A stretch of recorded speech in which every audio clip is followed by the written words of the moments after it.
ಪ್ರಿಯ ಪರಮಾತ್ಮನೆ ವಡದಟ್ಟೇಶನಾಶಾಯ ಗೋವಿಂದಾಯ ನಮಃ. ತಪಸ್ವಾಧ್ಯಾಯ ಶುಶ್ರೂಷ ಕೃಷ್ಣ ಪೂಜಾರ್ಥಮನೆ ವಿಶೇಷಿಷ್ಟಂ ಒಂದೇ ಕ್ರಮಿಸ್ತೇನೆ.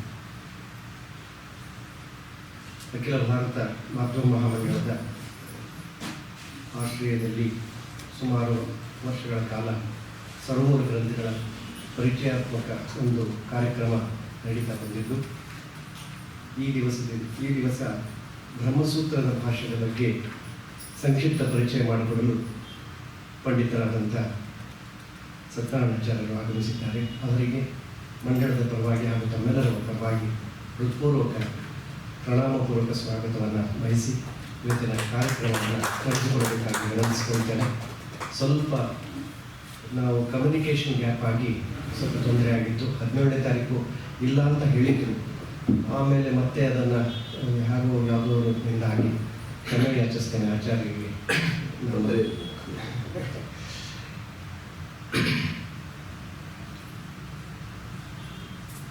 ಕೃಷ್ಣವು ಬಲಜ್ಞಾನಕಾರ್ಯವು ಕೃಷ್ಣಾರಮಣ ರಾಜ್ಯವು ಪುಷ್ಣೀತಾಂ ಮಮ ಸದ್ಬುದ್ಧಿಂ ವೃಷ್ಣಿವಾಸಿಷ್ಠ ವಂಶಜೋ ಲಸತು ಶ್ರೀಮದಾನಂದ ತೀರ್ಥೇಂದುರ್ನೋ ಹೃದಂಬರೇ ಯದ್ವಚಶ್ಚಂದ್ರಿಕಾ ಸ್ವಾಂತ ಸಂತಾಪಂ ವಿನಿಕೃಂತತಿ ಭವತಿ ಯದನುಭಾವಾತ್ ಏಡಮೂಕೋಪಿ ವಾಗ್ಮಿ ಜಡಮತಿರಪಿ ಜಂತುರ್ಜಾಯತೆ ಪ್ರಾಜ್ಞಮೂಲಿಃ ಸಕಲ ವಚನಚೇತೋ ದೇವತಾ ಭಾರತೀ ಸಾ ಮಮ ವಚಸಿ ನಿಧತ್ತಾಂ ಸನ್ನಿಧಿಂ ಮಾನಸೇ ಚ. ಆಪಾದಮೂಲಿಪರ್ಯಂತಂ ಗುರುಣಾಂ ಆಕೃತಿಂ ಸ್ಮರೇತ್ ತೇನ ವಿಘ್ನಾಃ ಪ್ರಣಶ್ಯಂತಿ ಸಿದ್ಧ್ಯಂತಿ ಚ ಮನೋರಥಾಃ. ತಪಸ್ವಾಧ್ಯಾಯ ಶುಶ್ರೂಷಾ ಕೃಷ್ಣಪೂಜಾರತಂ ಮುನಿಂ ವಿಶ್ವೇಶಮಿಷ್ಟದಂ ವಂದೇ ಪರಿವ್ರಾಟ್ ಚಕ್ರವರ್ತಿನಂ. ಶ್ರೀ ಗುರುಭ್ಯೋ ನಮಃ. ಶ್ರೀಮದಾನಂದ ತೀರ್ಥ ಭಗವತ್ಪಾದರು ರಚಿಸಿದ ಸರ್ವಮೂಲ ಗ್ರಂಥಗಳಲ್ಲಿ ಸೂತ್ರ ಪ್ರಸ್ಥಾನಕ್ಕೆ ಸಂಬಂಧಪಟ್ಟ ಪುಟ್ಟ ಗ್ರಂಥ ಅಣುಭಾಷ್ಯ, ಅದರ ಬಗ್ಗೆ ಅಣುಚಿಂತನೆಯನ್ನು ನಾವು ಕಳೆದ ಬಾರಿ ನಡೆಸಿದ್ದೇವೆ. ಎರಡನೆಯ ಸೂತ್ರ ಪ್ರಸ್ಥಾನಕ್ಕೆ ಸಂಬಂಧಪಟ್ಟ ಆಚಾರ್ಯರ ಗ್ರಂಥ ಬ್ರಹ್ಮಸೂತ್ರ ಭಾಷ್ಯ. ಮೊದಲು ಅಣುಭಾಷ್ಯವನ್ನು ರಚಿಸಿ ಆಮೇಲೆ ಬ್ರಹ್ಮಸೂತ್ರ ಭಾಷ್ಯವನ್ನು ರಚಿಸಿದ್ದು ಅಂತ ಈ ರೀತಿ ಕ್ರಮ ಇಲ್ಲ. ಯಾಕಂದರೆ ಅವರು ಬ್ರಹ್ಮಸೂತ್ರಗಳ ಬಗ್ಗೆ ಮೊದಲು ರಚಿಸಿದ ಗ್ರಂಥ ಬ್ರಹ್ಮಸೂತ್ರ ಭಾಷ್ಯ, ಅಂದರೆ ಇವತ್ತು ನಾವು ಅವಲೋಕನ ಮಾಡತಕ್ಕಂತಹ ಗ್ರಂಥ. ಆಮೇಲೆ ಅದರ ಸಂಕ್ಷೇಪ ವಿವರಣೆ ಬೇಕು ಅನ್ನುವುದು ಶಿಷ್ಯರಿಂದ ಪ್ರಾಪ್ತವಾದಾಗ ಶಿಷ್ಯರಿಗೋಸ್ಕರ ಬ್ರಹ್ಮಸೂತ್ರದ ಅಣುಭಾಷ್ಯವನ್ನು ಆಚಾರ್ಯರು ರಚಿಸಿದರು. ಅಲ್ಲದೆ ಈ ಗ್ರಂಥಕ್ಕೆ ಇನ್ನಷ್ಟು ತುಂಬ ವಿವರಣೆ ಬೇಕು, ಸಾಕಾಗುವುದಿಲ್ಲ ಅಂತ ಮತ್ತೆ ಕೆಲವರು ಬಯಸಿದಾಗ ಅವರು ಅನುಭಾಷ್ಯ ಅಂತ ಹೇಳುವ ಅನುವ್ಯಾಖ್ಯಾನವನ್ನು ರಚಿಸಿದರು. ಸಾಮಾನ್ಯವಾಗಿ ಶಿಷ್ಯರಲ್ಲಿ 3 ಥರ. ಒಂದು ಹೇಳಿದರೆ ಒಂದೇ ಅರ್ಥ ಆಗುವವರು ಅಂತೇಳಿ ಒಂದು ಥರದ ಶಿಷ್ಯರು. ಒಂದು ಹೇಳಿದರೆ 4 ಅರ್ಥ ಆಗುವವರು ಅಂತ ಕೆಲವು ಶಿಷ್ಯರು. ಒಂದು ಹೇಳಿದರೆ ಒಂದು ಹೇಳುವುದಕ್ಕಿಂತ ಮುಂಚೆ ಹೇಳಿತ್ತು ಹಾಗೆಯೇ ಇರುವವರು ಅಂತ ಮತ್ತೆ ಕೆಲವು ಶಿಷ್ಯರು. ಅವರಿಗೆ ಹೇಳುವುದಕ್ಕಿಂತ ಮುಂಚೆ ಎಷ್ಟಿತ್ತೋ ಹೇಳಿದ ಮೇಲೆಯೂ ಅಷ್ಟೇ ಇರುತ್ತೆ ಅನ್ನೋ ರೀತಿಯ ಶಿಷ್ಯರು. ಈ ಥರದ ಶಿಷ್ಯ ಪ್ರಭೇದ ಇದೆ. ಶಿಷ್ಯರಲ್ಲಿ ಪ್ರಭೇದ ಇರುವುದು ಅದು ಗುರುಗಳು ಹೇಳುವ ಸಾಮರ್ಥ್ಯದ ಕಾರಣದಿಂದ ಅಲ್ಲ. ಚೇತನಗಳಲ್ಲಿ ತಾರತಮ್ಯ ಅನ್ನುವುದು ಅನಾದಿ ಕಾಲದಿಂದ ಸಿದ್ಧವಾದದ್ದು. ಚೇತನಗಳಲ್ಲಿ ಈ ತಾರತಮ್ಯ ಇರುವ ಕಾರಣದಿಂದಲೇ ಮೋಕ್ಷ ಯೋಗ್ಯವಾದ ಚೇತನ ಗಣದಲ್ಲೇ ಇಷ್ಟು ತಾರತಮ್ಯ ಇರುವುದರಿಂದ ಆ ಎಲ್ಲ ಶಿಷ್ಯರಿಗೂ ಬ್ರಹ್ಮಸೂತ್ರದ ವಿವರಣೆ ಸಿಗಬೇಕು ಅನ್ನುವ ದೃಷ್ಟಿಕೋನದಿಂದಲೇ ಆಚಾರ್ಯರು ಅಣುಭಾಷ್ಯವನ್ನು, ಬ್ರಹ್ಮಸೂತ್ರ ಭಾಷ್ಯವನ್ನು ಮತ್ತು ಅನುವ್ಯಾಖ್ಯಾನವನ್ನು ಈ ಸೂತ್ರದ ವಿವರಣೆಯಾಗಿ ರಚನೆ ಮಾಡಿದ್ದಾರೆ. ಅಣುಭಾಷ್ಯ ಅನ್ನುವುದು ಈ ಅನುವ್ಯಾಖ್ಯಾನದ ತನಕದ ಗ್ರಂಥವನ್ನು ಒಂದು ಬಾರಿ ವಿಸ್ತಾರವಾಗಿ ಓದಿಕೊಂಡಂತಹ ವ್ಯಕ್ತಿಗೆ ಅದನ್ನು ಮನಸ್ಸಿನಲ್ಲಿ ಉಳಿಸಿಕೊಳ್ಳುವುದಕ್ಕೆ ಕಾರಣವಾಗುವ ಗ್ರಂಥ. ಅಂದರೆ ನಾವು ಈಗ ಯಾವ ಗ್ರಂಥವನ್ನು ಚಿಂತನೆ ಮಾಡ್ತಾ ಇದ್ದೇವೆ, ಬ್ರಹ್ಮಸೂತ್ರ ಭಾಷ್ಯ. ಈ ಬ್ರಹ್ಮಸೂತ್ರ ಭಾಷ್ಯವನ್ನು ಪೂರ್ತಿಯಾಗಿ ಒಬ್ಬ ಓದಿದರೆ ಸೂತ್ರಗಳಿರುವುದು ವಿಷ್ಣು ಸಂಖ್ಯೆಯಲ್ಲಿ ಸೂತ್ರಗಳಿದ್ದಾವೆ. 564 ಸೂತ್ರಗಳು ಅಂತ ನಾವು ಕಳೆದ ಬಾರಿ ಗಮನಿಸಿದ್ದೇವೆ.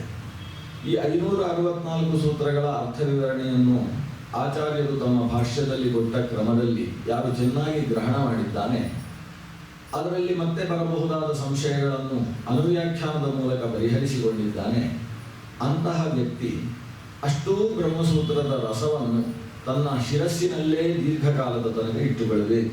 ಕಲ್ತದ್ದನ್ನು ಹಾಗೆ ಮರೆತು ಬಿಡಬಾರ್ದು. ಅದಕ್ಕೋಸ್ಕರ ಅದನ್ನು ಮತ್ತೆ ಮತ್ತೆ ಅನುಸಂಧಾನ ಮಾಡ್ತಾ ಇರಬೇಕು. ಆ ಅನುಸಂಧಾನ ಮಾಡುವುದಕ್ಕೆ ಇರತಕ್ಕಂಥ ಒಂದು ಕೇವಲ ಒಂದು 10 ಪುಟದಲ್ಲಿ ಹೇಳಿದ ವಿಷಯವನ್ನು ಒಂದು ಪಾಯಿಂಟಲ್ಲಿ, ಒಂದು ಸೂಚಿಯಲ್ಲಿ ಗ್ರಹಣ ಮಾಡುವಂತಹ ಗ್ರಂಥ ಅಣುಭಾಷ್ಯ. ಅಣುಭಾಷ್ಯದ ಮೂಲಕ ನಾವು ವಿಸ್ತಾರವಾಗಿ ಓದಿದ ಗ್ರಂಥವನ್ನೆಲ್ಲ ಅಣುಭಾಷ್ಯ, ಅದರ ವಿಸ್ತಾರ ನಮಗೆ ಶ್ರೀಮದ್ ಬ್ರಹ್ಮಸೂತ್ರ ಭಾಷ್ಯದಲ್ಲಿ ಸಿಗ್ತದೆ. ಆದ್ದರಿಂದ ನಾವು ಕಳೆದ ಬಾರಿ ಗಮನಿಸಿದ ಅಣುಭಾಷ್ಯದ ವಿಸ್ತಾರದ ಚಿಂತನೆಯನ್ನು ನಡೆಸುವುದಕ್ಕೋಸ್ಕರ ಬ್ರಹ್ಮಸೂತ್ರ ಭಾಷ್ಯದ ಒಳಗೆ ಪ್ರವೇಶ ಮಾಡುವ ಕೆಲಸ ಮಾಡಬೇಕು. ಬ್ರಹ್ಮಸೂತ್ರ ಭಾಷ್ಯ ಯಾವ ಕ್ರಮದಲ್ಲಿ ತೆರೆದುಕೊಳ್ಳುತ್ತದೆ ಅನ್ನುವುದನ್ನು ಒಂದು ಶಿರಸ್ಸಿಗೆ ತಂದುಕೊಳ್ಳುವುದಕ್ಕೋಸ್ಕರ ನಾನು ಪ್ರಾರಂಭದ 1-2 ಸೂತ್ರಗಳ ಆಚಾರ್ಯರ ವಿವರಣಾ ಕ್ರಮವನ್ನು ನಾನು ಸೂತ್ರಾನುಸಾರಿಯಾಗಿ, ಭಾಷ್ಯಾನುಸಾರಿಯಾಗಿ ನಿಮ್ಮ ಮುಂದೆ ಇಡುವುದಕ್ಕೆ ಪ್ರಯತ್ನಿಸಿದೆ. ಬ್ರಹ್ಮಸೂತ್ರ ಭಾಷ್ಯ, ಇದರ ಬಗ್ಗೆ ನಾರಾಯಣ ಪಂಡಿತಾಚಾರ್ಯರು ಉದ್ಗಾರವನ್ನು ತೆಗೆಯುತ್ತಾರೆ. ಬಾಲಸಂಘಮಪಿ ಬೋಧಯದು ಭೃಶಂ ದುರ್ನಿರೂಪವಚನಂಚ ಪಂಡಿತೈ. ಇದು ಸಾಮಾನ್ಯ ಮಕ್ಕಳಿಗೂ ಅರ್ಥವಾಗುವ ಹಾಗಿದೆ ಮಧ್ವಾಚಾರ್ಯರು ರಚಿಸಿದ ಸೂತ್ರ ಭಾಷ್ಯ. ಆದರೆ ಆ ಭಾಷ್ಯದಲ್ಲಿ ಇನ್ನೊಮ್ಮೆ ನಾವು ಇಣುಕಿ ನೋಡಿದಾಗ ಅದು ಪಂಡಿತರಿಗೂ ಕೂಡ ಅದರ ನಿರೂಪಣೆ ಮಾಡುವುದು ಕಷ್ಟವಾಗ್ತದೆ. ಬಾಲಸಂಘಮಪಿ ಬೋಧಯದ್ ಭೃಶಂ, ಬಾಲಸಂಘಕ್ಕೂ ಕೂಡ ಭೃಶಂ ಅಂದರೆ ಚೆನ್ನಾಗಿ ಬೋಧವನ್ನು ಹುಟ್ಟಿಸತಕ್ಕಂಥದ್ದು ಈ ಭಾಷ್ಯ. ಜೊತೆಗೆ ದುರ್ನಿರೂಪ ವಚನಂಚ ಪಂಡಿತಿ, ಪಂಡಿತರಿಂದಲೂ ಕೂಡ ಈ ಮಾತು ದುರ್ನಿರೂಪವಾಗುತ್ತೆ, ನಿರೂಪಣೆ ಮಾಡುವುದಕ್ಕೆ ಕ್ಲಿಷ್ಟವಾಗ್ತದೆ. ಅಂದರೆ ಅದರಲ್ಲಿ ಸಾಮಾನ್ಯ ಅರ್ಥವನ್ನು ಬಾಲಸಂಘವೂ ಗ್ರಹಣ ಮಾಡ್ತದೆ, ಆದರೆ ಅದರ ಆಳಕ್ಕೆ ಇಳಿತಾ ಹೋದ ಹಾಗೆ ಅದರ ಅರ್ಥದ ನಿರೂಪಣೆ ಮಾಡುವುದು ಪಂಡಿತರಿಗೂ ಕ್ಲಿಷ್ಟವಾಗ್ತದೆ. ಬಹಳ ವಿಶಿಷ್ಟವಾದದ್ದು ಬ್ರಹ್ಮಸೂತ್ರ ಭಾಷ್ಯ ಅಂತ ಪಂಡಿತಾಚಾರ್ಯರು ಒಂದು ಉದ್ಗಾರವನ್ನು ತೆಗೆದಿದ್ದಾರೆ. ಬ್ರಹ್ಮಸೂತ್ರ ಭಾಷ್ಯದಲ್ಲಿ ಮೊದಲು ವಸ್ತುತಃ ಓಂ ಅಥಾತೋ ಬ್ರಹ್ಮ ಜಿಜ್ಞಾಸ ಅನ್ನುವ ಮೊದಲನೆಯ ಸೂತ್ರದ ವ್ಯಾಖ್ಯಾನವನ್ನು ಮಾಡಬೇಕು. ಆರಂಭದಲ್ಲಿ ಮಂಗಳ ಶ್ಲೋಕ, ಮಂಗಳ ಪದ್ಯ. ನಾವು ಕಳೆದ ಬಾರಿ ಗಮನಿಸಿದ ಹಾಗೆ ನಾರಾಯಣಂ ಗುಣೈಸ್ಸರ್ವೈ ಉದೀರ್ಣಂ ದೋಷವರ್ಜಿತಂ ಜ್ಞೇಯಂ ಗಮ್ಯಂ ಗುರುಂಶ್ಚಾಪಿ ನತ್ವಾ ಸೂತ್ರಾರ್ಥ ವಿದ್ಯತೆ. ಇದು ಮಂಗಳ ಶ್ಲೋಕ. ಇದು ಭಾಷ್ಯದ ಮಂಗಳ ಶ್ಲೋಕ. ನಾವು ಅಣುಭಾಷ್ಯದಲ್ಲೂ ಕೂಡ ಆರಂಭದಲ್ಲಿ ಅದೇ ಶ್ಲೋಕವನ್ನು ಪಠಿಸುವುದು. ಈ ಶ್ಲೋಕದಲ್ಲಿ ಇಡೀ ಬ್ರಹ್ಮಸೂತ್ರದ 4 ಅಧ್ಯಾಯಗಳಲ್ಲಿ ಪ್ರತಿಪಾದ್ಯವಾದ ದೋಷ ದೂರನಾದ ಸಕಲ ಗುಣ ಪೂರ್ಣನಾದ ನಾರಾಯಣನನ್ನು ಅರಿತು ಪಡೆಯಬೇಕು ಅನ್ನುವ ಬ್ರಹ್ಮಸೂತ್ರದ ಸಮಗ್ರ 4 ಅಧ್ಯಾಯಗಳಲ್ಲಿ ಪ್ರತಿಪಾದ್ಯ ವಿಷಯ ವರ್ಣಿತವಾಗಿದೆ. ಅಂತಹ ನಾರಾಯಣನನ್ನು ಇಲ್ಲಿ ಸ್ಪಷ್ಟಪಡಿಸಿದ ಆಚಾರ್ಯರು ಇಡೀ ಬ್ರಹ್ಮಸೂತ್ರ ಪ್ರತಿಪಾದಿಸುವುದು ನಾರಾಯಣನನ್ನು. ನಾರಾಯಣಂ ಅನ್ನುವ ಶಬ್ದದಿಂದಲೇ ಇದಕ್ಕೆ ವ್ಯಾಖ್ಯಾನ ಪ್ರಾರಂಭಿಸ್ತಾರೆ. ಆದರೆ ವಿಶೇಷ ಅಂತ ಹೇಳಿದರೆ ಬ್ರಹ್ಮಸೂತ್ರದಲ್ಲಿ ಅಥಾತೋ ಬ್ರಹ್ಮ ಜಿಜ್ಞಾಸ ಅಂತ ಪ್ರಾರಂಭಿಸಿ ಕೊನೆಯ ತನಕ ಒಂದೇ ಒಂದು ಸೂತ್ರ ನಾರಾಯಣ ಅನ್ನುವ ಶಬ್ದವನ್ನು ಉಲ್ಲೇಖ ಮಾಡುವುದಿಲ್ಲ. ಅಲ್ಲಿ ನಾರಾಯಣ ಶಬ್ದ ಸೂತ್ರದಲ್ಲಿ ಎಲ್ಲೂ ಕೂಡ ಇಲ್ಲ. ಬ್ರಹ್ಮಸೂತ್ರ ಏನನ್ನು ಪ್ರತಿಪಾದಿಸುತ್ತದೆ? ಆ ಸೂತ್ರ ಯಾವ ಸೂತ್ರ? ಅದು ಬ್ರಹ್ಮಸೂತ್ರ ಅಂದರೆ ನಾವು ಹೇಳ್ತಾ ಇದ್ದೇವೆ. ಹಾಗಾದರೆ ಈ ಸೂತ್ರ ಪ್ರತಿಪಾದಿಸುವುದು ಬ್ರಹ್ಮವನ್ನು. ಹೇಗೆ ವ್ಯಾಕರಣ ಸೂತ್ರ ಅಂತ ಹೇಳಿದರೆ ವ್ಯಾಕರಣ ಸೂತ್ರ ಏನನ್ನು ಪ್ರತಿಪಾದಿಸ್ತದೆ? ವ್ಯಾಕರಣ ಸೂತ್ರ ನಾವು ಹೇಳ್ತಾ ಇದ್ಮೇಲೆ ಅದು ವ್ಯಾಕರಣವನ್ನು ಪ್ರತಿಪಾದಿಸ್ತದೆ. ಹಾಗೆ ಜೈಮಿನಿ ಸೂತ್ರಗಳು, ಜೈಮಿನಿ ಮಹರ್ಷಿಗಳು ರಚಿಸಿರತಕ್ಕಂತಹ ಸೂತ್ರ, ಅದನ್ನು ಕರೆಯುವುದು ಧರ್ಮಸೂತ್ರಗಳು ಅಂತ. ಧರ್ಮಸೂತ್ರ ಅಥಾತೋ ಧರ್ಮ ಜಿಜ್ಞಾಸ ಅಂತ ಪ್ರಾರಂಭ ಆಗುವ ಧರ್ಮಸೂತ್ರ ಏನನ್ನು ಪ್ರತಿಪಾದಿಸ್ತದೆ? ಅದು ಧರ್ಮವನ್ನು ಪ್ರತಿಪಾದಿಸ್ತದೆ. ಅಂದ ಮೇಲೆ ನೀವು ನಾರಾಯಣ ಅನ್ನುವ ಶಬ್ದವನ್ನು ಹೇಗೆ ಬಳಸಿದ್ರಿ ಅಂತ ಒಂದು ಪ್ರಶ್ನೆ ಬರ್ತದೆ. ಆಚಾರ್ಯರು ಸ್ಪಷ್ಟಪಡಿಸುವುದು ನೋಡಿ, ಧರ್ಮಸೂತ್ರವು ಏನನ್ನು ಪ್ರತಿಪಾದಿಸಿದೆ? ಧರ್ಮ. ಧರ್ಮ ಅಂದರೆ ಏನು ಅಂತ ಬೇಕಲ್ಲ. ಧರ್ಮ ಅಂತ ಹೇಳಿದರೆ ಇವತ್ತು ಸಾರ್ವಜನಿಕವಾಗಿ ಹೇಳುವಂತಹ ಧರ್ಮ ಅಂತ ಹೇಳಿದರೆ ಲೌಕಿಕವಾಗಿರುವ ಕೆಲವು ಧರ್ಮಗಳಿದ್ದಾರೆ. ಮಾರ್ಗದಲ್ಲಿ ಸಂಚರಿಸುವಾಗ ಎಡಭಾಗದಲ್ಲಿ ಸಂಚರಿಸಬೇಕು, ಇದು ಧರ್ಮ. ಬಲಭಾಗದಲ್ಲಿ ಸಂಚರಿಸುವುದು ಅಧರ್ಮ. ಎಡಭಾಗದಲ್ಲೇ ಚಲಿಸಿ, ಎಡಕ್ಕೆ ಚಲಿಸಿ ಅಂತ ಅಲ್ಲಲ್ಲಿ ಧರ್ಮವನ್ನು ಸೂಚನೆ ಮಾಡುವ ಬೇರೆ ಬೇರೆ ರೀತಿಯ ಸೂಚನಾ ಫಲಕಗಳು ಕೂಡ ಇರ್ತಾವಲ್ವ. ಧರ್ಮ ಸಂಚಾರದಲ್ಲಿ ಒಂದು ಧರ್ಮ ಅಂತಿದೆ, ನಡೆಯಲ್ಲಿ ಒಂದು ಧರ್ಮ ಅಂತಿದೆ, ಸ್ನಾನ ಮಾಡುವಾಗ ಅದಕ್ಕೆ ಸಂಬಂಧಿಸಿದ ಧರ್ಮ ಅಂತಿದೆ, ಬ್ರಹ್ಮಚರ್ಯಕ್ಕೆ ಸಂಬಂಧಪಟ್ಟ ಧರ್ಮ, ಗೃಹಸ್ಥನಿಗೆ ಸಂಬಂಧಪಟ್ಟ ಧರ್ಮ, ಇದೆಲ್ಲ ಧರ್ಮ ಅಂತಿದೆ. ಈ ಧರ್ಮಸೂತ್ರಗಳು ಹೇಳುವ ಧರ್ಮ ಯಾವುದು? ಧರ್ಮ ಅನ್ನೋದು ಅನೇಕ ವಿಸ್ತಾರವಾದ ಅರ್ಥದಲ್ಲಿದೆ ಅಲ್ಲ. ಆಗ ಅಲ್ಲಿ ಧರ್ಮ ಅಂತ ಹೇಳಿದರೆ ಕರ್ಮ, ಕರ್ಮವನ್ನು ಪ್ರತಿಪಾದಿಸುವ ಸೂತ್ರ ಧರ್ಮಸೂತ್ರ. ಧರ್ಮ ಶಬ್ದ ಅಲ್ಲಿ ಕರ್ಮವನ್ನು ಹೇಳುತ್ತೆ. ಯಜ್ಞಯಾಗಾದಿ ರೂಪವಾದ ಕರ್ಮಗಳಿಗೆ ಸಂಬಂಧಪಟ್ಟ ಸೂತ್ರ ಧರ್ಮಸೂತ್ರ ಅಂತ ನಾವು ಕರೀತೇವೆ. ಆದರೆ ಧರ್ಮಸೂತ್ರಗಳು ಧರ್ಮವನ್ನು ಹೇಳ್ತಾರೆ. ಇಷ್ಟು ಗೊತ್ತಿದೆ ನಮಗೆ, ಆದರೆ ಧರ್ಮ ಅಂದರೆ ಏನು ಅಂತ ಗೊತ್ತಾಗಬೇಕಲ್ಲ.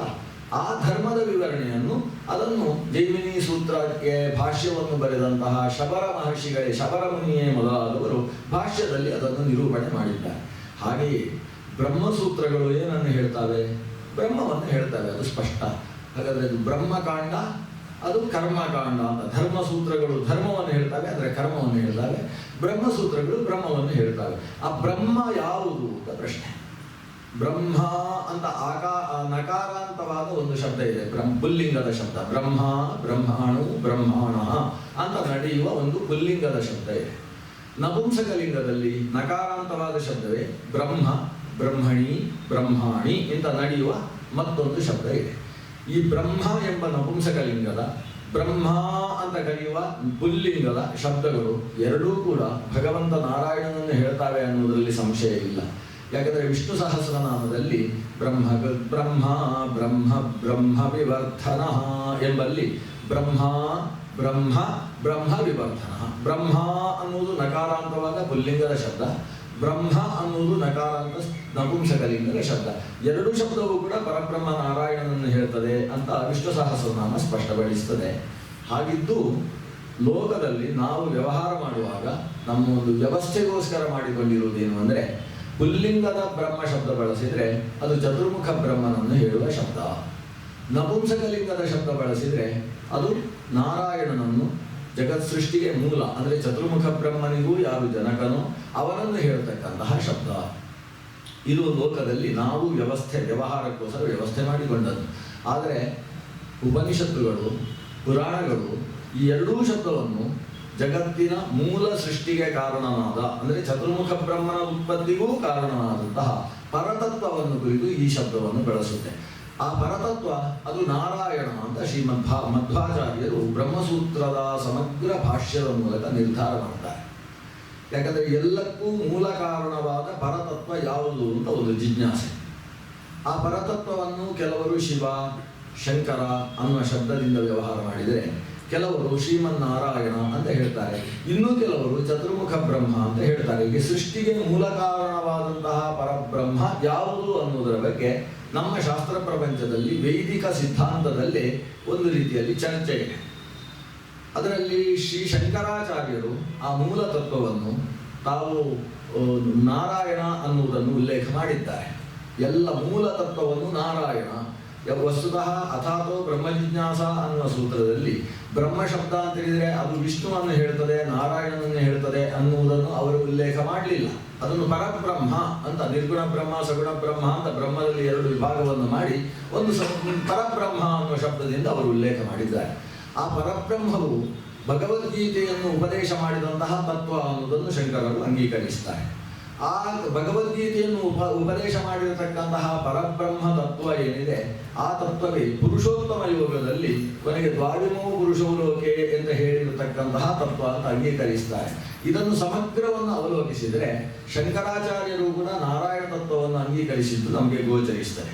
ಆದರೆ ಶ್ರೀಮನ್ಮಧ್ವಾಚಾರ್ಯರು ಶ್ರೀಮನ್ನಾರಾಯಣ ತತ್ವವನ್ನು ಯಾವ ರೀತಿಯಲ್ಲಿ ಸಕಲ ಗುಣ ಪರಿಪೂರ್ಣ ಸ್ವರೂಪದಲ್ಲಿ ಪರಿಕಲ್ಪಿಸಿದ್ದಾರೆ, ಅದಕ್ಕೆ ಬೇಕಾದಂತಹ ವೈದಿಕ ಮಾತುಗಳ ಪುಷ್ಟಿಯನ್ನು ಕೊಟ್ಟಿದ್ದಾರೆ. ಆ ಕ್ರಮದಲ್ಲಿ ಶಂಕರಾಚಾರ್ಯರ ಚಿಂತನೆ ಸ್ವಲ್ಪ ಭಿನ್ನವಾಗಿದೆ. ಈ ವಿಷಯ ನಮಗೆ ಸ್ಪಷ್ಟ ಗೊತ್ತಿರಲಿ. ಶಂಕರಾಚಾರ್ಯರು ನಾರಾಯಣನನ್ನೇ ಪರಬ್ರಹ್ಮ ಅಂತ ಅಂಗೀಕರಿಸಿದ್ದಾರೆ ಅನ್ನುವುದು ವಾಸ್ತವ. ಈ ಅಂಶದಲ್ಲಿ ನಮ್ಮಲ್ಲಿ ಸಾಮ್ಯ ಇದೆ. ಸಾಮ್ಯದ ಜೊತೆಗೆ ವೈಷಮ್ಯವೂ ಇರತಕ್ಕಂಥದ್ದು ಯಾವ ಅಂಶದಲ್ಲಿ ಅಂದರೆ ಆ ನಾರಾಯಣ ತತ್ವವನ್ನು, ಆ ಪರತತ್ವವನ್ನು ಶ್ರೀಮನ್ಮಧ್ವಾಚಾರ್ಯರು ಸಕಲ ಗುಣ ಪರಿಪೂರ್ಣವಾಗಿರತಕ್ಕಂತಹ ತತ್ವ, ಸರ್ವೋತ್ಕೃಷ್ಟವಾದ ಹರಿ ಸರ್ವೋತ್ತಮ ಅಂತ ನಾವು ಹೇಳ್ತೇವಲ್ವ, ಅದು ಸರ್ವೋತ್ತಮವಾದ ತತ್ವ ಅಂತ ನಿರೂಪಣೆ ಮಾಡಿದರೆ, ಶ್ರೀಮತ್ ಶಂಕರಾಚಾರ್ಯರು ಆ ತತ್ವ ಅದರಲ್ಲಿ ಗುಣಗಳೆಲ್ಲ ಕೇವಲ ಆರೋಪಿತವಾಗಿ ಕಾಣಿಸ್ತದೆ. ವಸ್ತುತಃ ಆ ಪರಬ್ರಹ್ಮ ತತ್ವದಲ್ಲಿ ಯಾವ ಗುಣವೂ ಇಲ್ಲ, ಅದು ಪರಬ್ರಹ್ಮ. ಕೆಲವರು ನಾವು ಲೋಕದಲ್ಲಿ ಬೈಯುವಾಗ ನೋಡುವ ಪರಬ್ರಹ್ಮನ ಕೂತಿದ್ದಾನೆ ಅಂತ ಪರಬ್ರಹ್ಮ ಅಂತ ಬೈಯುವುದಕ್ಕೆ ಬಳಸ್ತಾರೆ. ಈ ಪರಬ್ರಹ್ಮ ಅನ್ನುವುದನ್ನು ಆ ಕ್ರಮದಲ್ಲಿ ಅಂದರೆ ಏನೂ ಇಲ್ಲ, ಹೇಳಿದರೆ ಅರ್ಥ ಆಯಿತೋ ಇಲ್ಲೋ ಗೊತ್ತಾಗುವುದಿಲ್ಲ, ಏನು ಸುಮ್ಮನೆ ನಿಂತಿರ್ತಾನೆ, ಪ್ರತಿಮೆಯ ಹಾಗೆ ಕೂತಿದ್ದಾನೆ ಅಂತ ಹೇಳುವಾಗ ಪರಬ್ರಹ್ಮನ ಹಾಗೆ ಅಂತ ಹೇಳುವಂಥದ್ದು ತಂದಿದೆ. ಈ ಶಬ್ದ ಬಂದದ್ದು ಯಾವ ದೃಷ್ಟಿಯಿಂದ ಅಂತ ಹೇಳಿದರೆ, ಅದ್ವೈತ ತತ್ವದಲ್ಲಿ ಪರಬ್ರಹ್ಮ ಸ್ವರೂಪವನ್ನು ನಿರ್ಗುಣ ನಿರಾಕಾರ ಅನ್ನುವ ಅಭಿಪ್ರಾಯದಲ್ಲಿ ವರ್ಣಿಸಿದ್ದರಿಂದ ನಾವು ಲೋಕದಲ್ಲಿ ಆ ರೀತಿ ಶಬ್ದ ಬಳಸ್ತಾ ಇದ್ದೇವೆ. ಆಚಾರ್ಯರು ಪರಬ್ರಹ್ಮನನ್ನು ನಾರಾಯಣ ಅಂತ ಹೇಳಿದರು, ಶಂಕರರು ಕೂಡ ಪರಬ್ರಹ್ಮ ಅಂದರೆ ನಾರಾಯಣ ಅಂತ ಅಂಗೀಕರಿಸಿದರು. ಆದರೆ ಆಚಾರ್ಯರು ಹೇಳಿದ ನಾರಾಯಣ ತತ್ವ ಸಕಲ ಗುಣ ಪರಿಪೂರ್ಣ ಅನ್ನುವ ಸ್ವರೂಪದಲ್ಲಿ ನಿರೂಪಿಸಲ್ಪಟ್ಟರೆ, ಆ ತತ್ವ ಅದು ನಿರ್ಗುಣ ನಿರಾಕಾರ ಅನ್ನುವ ಅಭಿಪ್ರಾಯದಲ್ಲಿ ಶಂಕರ ಭಗವತ್ಪಾದರಿಂದ ನಿರೂಪಿಸಲ್ಪಟ್ಟಿದೆ ಅಂತ ಈ ವ್ಯತ್ಯಾಸವನ್ನು ನಾವು ಗಮನಿಸಬೇಕು. ರಾಮಾನುಜಾಚಾರ್ಯರು ಶ್ರೀಮನ್ನಾರಾಯಣನನ್ನೇ ಬ್ರಹ್ಮಶಬ್ದದಿಂದ ವಾಚ್ಯ ಅಂತ ಅಂಗೀಕರಿಸಿದ್ದಾರೆ. ಆದ್ದರಿಂದ ಮಧ್ವಾಚಾರ್ಯರು, ಶಂಕರರು ಮತ್ತು ರಾಮಾನುಜರು ಇಷ್ಟೂ ಜನರು ಕೂಡ ನಾರಾಯಣನ ಒಂದು ಉತ್ಕರ್ಷವನ್ನು ಅಂಗೀಕಾರ ಮಾಡಿದ್ದಾರೆ. ಆ ಉತ್ಕರ್ಷವು ಆರೋಪಿತವಾದದ್ದು, ಸುಮ್ಮನೆ ಕಾಣಿಕೆ ಮಾತ್ರ ಅನ್ನೋದು ಒಬ್ಬರ ಅಭಿಪ್ರಾಯ ಇದೆ. ಇನ್ನು ಶ್ರೀಮನ್ ಮಧ್ವಾಚಾರ್ಯರದ್ದು ಪಾರಮಾರ್ಥಿಕವಾಗಿ ಭಗವಂತ ಸರ್ವೋತ್ಕೃಷ್ಟನಾಗಿದ್ದಾನೆ ಅನ್ನುವ ಅಭಿಪ್ರಾಯ ಇದೆ. ರಾಮಾನುಜಾಚಾರ್ಯರು ಈ ನಾರಾಯಣ ಅವನು ಸರ್ವತಂತ್ರ ಸ್ವತಂತ್ರ, ನಾವು ಹೇಳುವ ಹಾಗೆ ಆತ ಗುಣಪೂರ್ಣನಿದ್ದಾನೆ. ಆದರೆ ಆ ನಾರಾಯಣನಿಗೆ ಶ್ರೀತತ್ವ ಇಲ್ಲದೆ ಹೋದರೆ ಸೃಷ್ಟಿ ಮಾಡುವ ಸಾಮರ್ಥ್ಯ ಇಲ್ಲ ಅಂತ ಅಂಗೀಕಾರ ಮಾಡ್ತದೆ. ಅಂದರೆ ಶ್ರೀ ವೈಷ್ಣವ ಅಂತ ಬಂದದ್ದು ಈ ಕಾರಣದಿಂದ. ಅಂದರೆ ಶ್ರೀ ಸೇರಿದರೆ ಮಾತ್ರ ವಿಷ್ಣು ಸೃಷ್ಟಿ ಮಾಡಿದಾನೆ ಹೊರತು ವಿಷ್ಣುವಿಗೆ ಶ್ರೀ ಇಲ್ಲದೆ ಸೃಷ್ಟಿಯ ಸಾಮರ್ಥ್ಯ ಇಲ್ಲ. ಯಾವ ಗಂಡಿಗೂ ಹೆಣ್ಣು ಇಲ್ಲದೆ ಸೃಷ್ಟಿ ಮಾಡುವ ಸಾಮರ್ಥ್ಯ ಇಲ್ಲ ಅನ್ನೋದು ಅದು ಶ್ರೀ ವೈಷ್ಣವ ಸಿದ್ಧಾಂತದ ಒಂದು ಮೂಲ ಪ್ರಮೇಯವಾಗಿದೆ. ಕೇವಲ ಲಕ್ಷ್ಮೀದೇವಿಯಾದರೂ ಸೃಷ್ಟಿ ಮಾಡ್ತಾಳ? ಕೇವಲ ಲಕ್ಷ್ಮೀದೇವಿಗೂ ಸೃಷ್ಟಿ ಮಾಡುವ ಸಾಮರ್ಥ್ಯ ಇಲ್ಲ. ವಿಷ್ಣು ಜೊತೆಗಿದ್ರೆ ಮಾತ್ರ ಲಕ್ಷ್ಮೀದೇವಿ ಸೃಷ್ಟಿ ಮಾಡ್ತಾಳೆ. ಲಕ್ಷ್ಮೀದೇವಿ ಇಲ್ಲದೆ ಹೋದರೆ ವಿಷ್ಣುವಿಗೂ ಸೃಷ್ಟಿ ಮಾಡುವ ಶಕ್ತಿ ಇಲ್ಲ. ಅದರಲ್ಲಿ ಈ ಸೃಷ್ಟಿ ಮಾಡುವ ಶಕ್ತಿ ಅನ್ನೋದೇನಿದೆ, ಪಾಲನೆ ಮಾಡುವ ಶಕ್ತಿ ಅನ್ನೋದೇನಿದೆ, ಅದು ವ್ಯಾಸಜ್ಯ ವೃತ್ತಿ ಅನ್ನೋದು ರಾಮಾನುಜ ಸಿದ್ಧಾಂತದ ಒಂದು ಮೂಲ ಪ್ರಮೇಯ. ಏನು ವ್ಯಾಸಜ್ಯ ವೃತ್ತಿ ಅಂದ್ರೇನು? ಈ ವ್ಯಾಸಜ್ಯ ಅಂತ ಯಾರನ್ನು ಅಜ್ಜನನ್ನು ಯೋಚನೆ ಮಾಡೋದು ಬೇಡ. ವ್ಯಾಸಜ್ಯ ವೃತ್ತಿ ಅನ್ನುವ ಶಬ್ದದ ಅರ್ಥ ಅದು ಎರಡರಲ್ಲಿ ಮಾತ್ರ, ಎರಡು ಸೇರಿಕೊಂಡಾಗ ಮಾತ್ರ ಬರುವ ಧರ್ಮ ಅಂತ ಅರ್ಥ. ಈಗ ಯಾವುದೋ ಒಂದು 200 kg ಪದಾರ್ಥ ಇದೆ.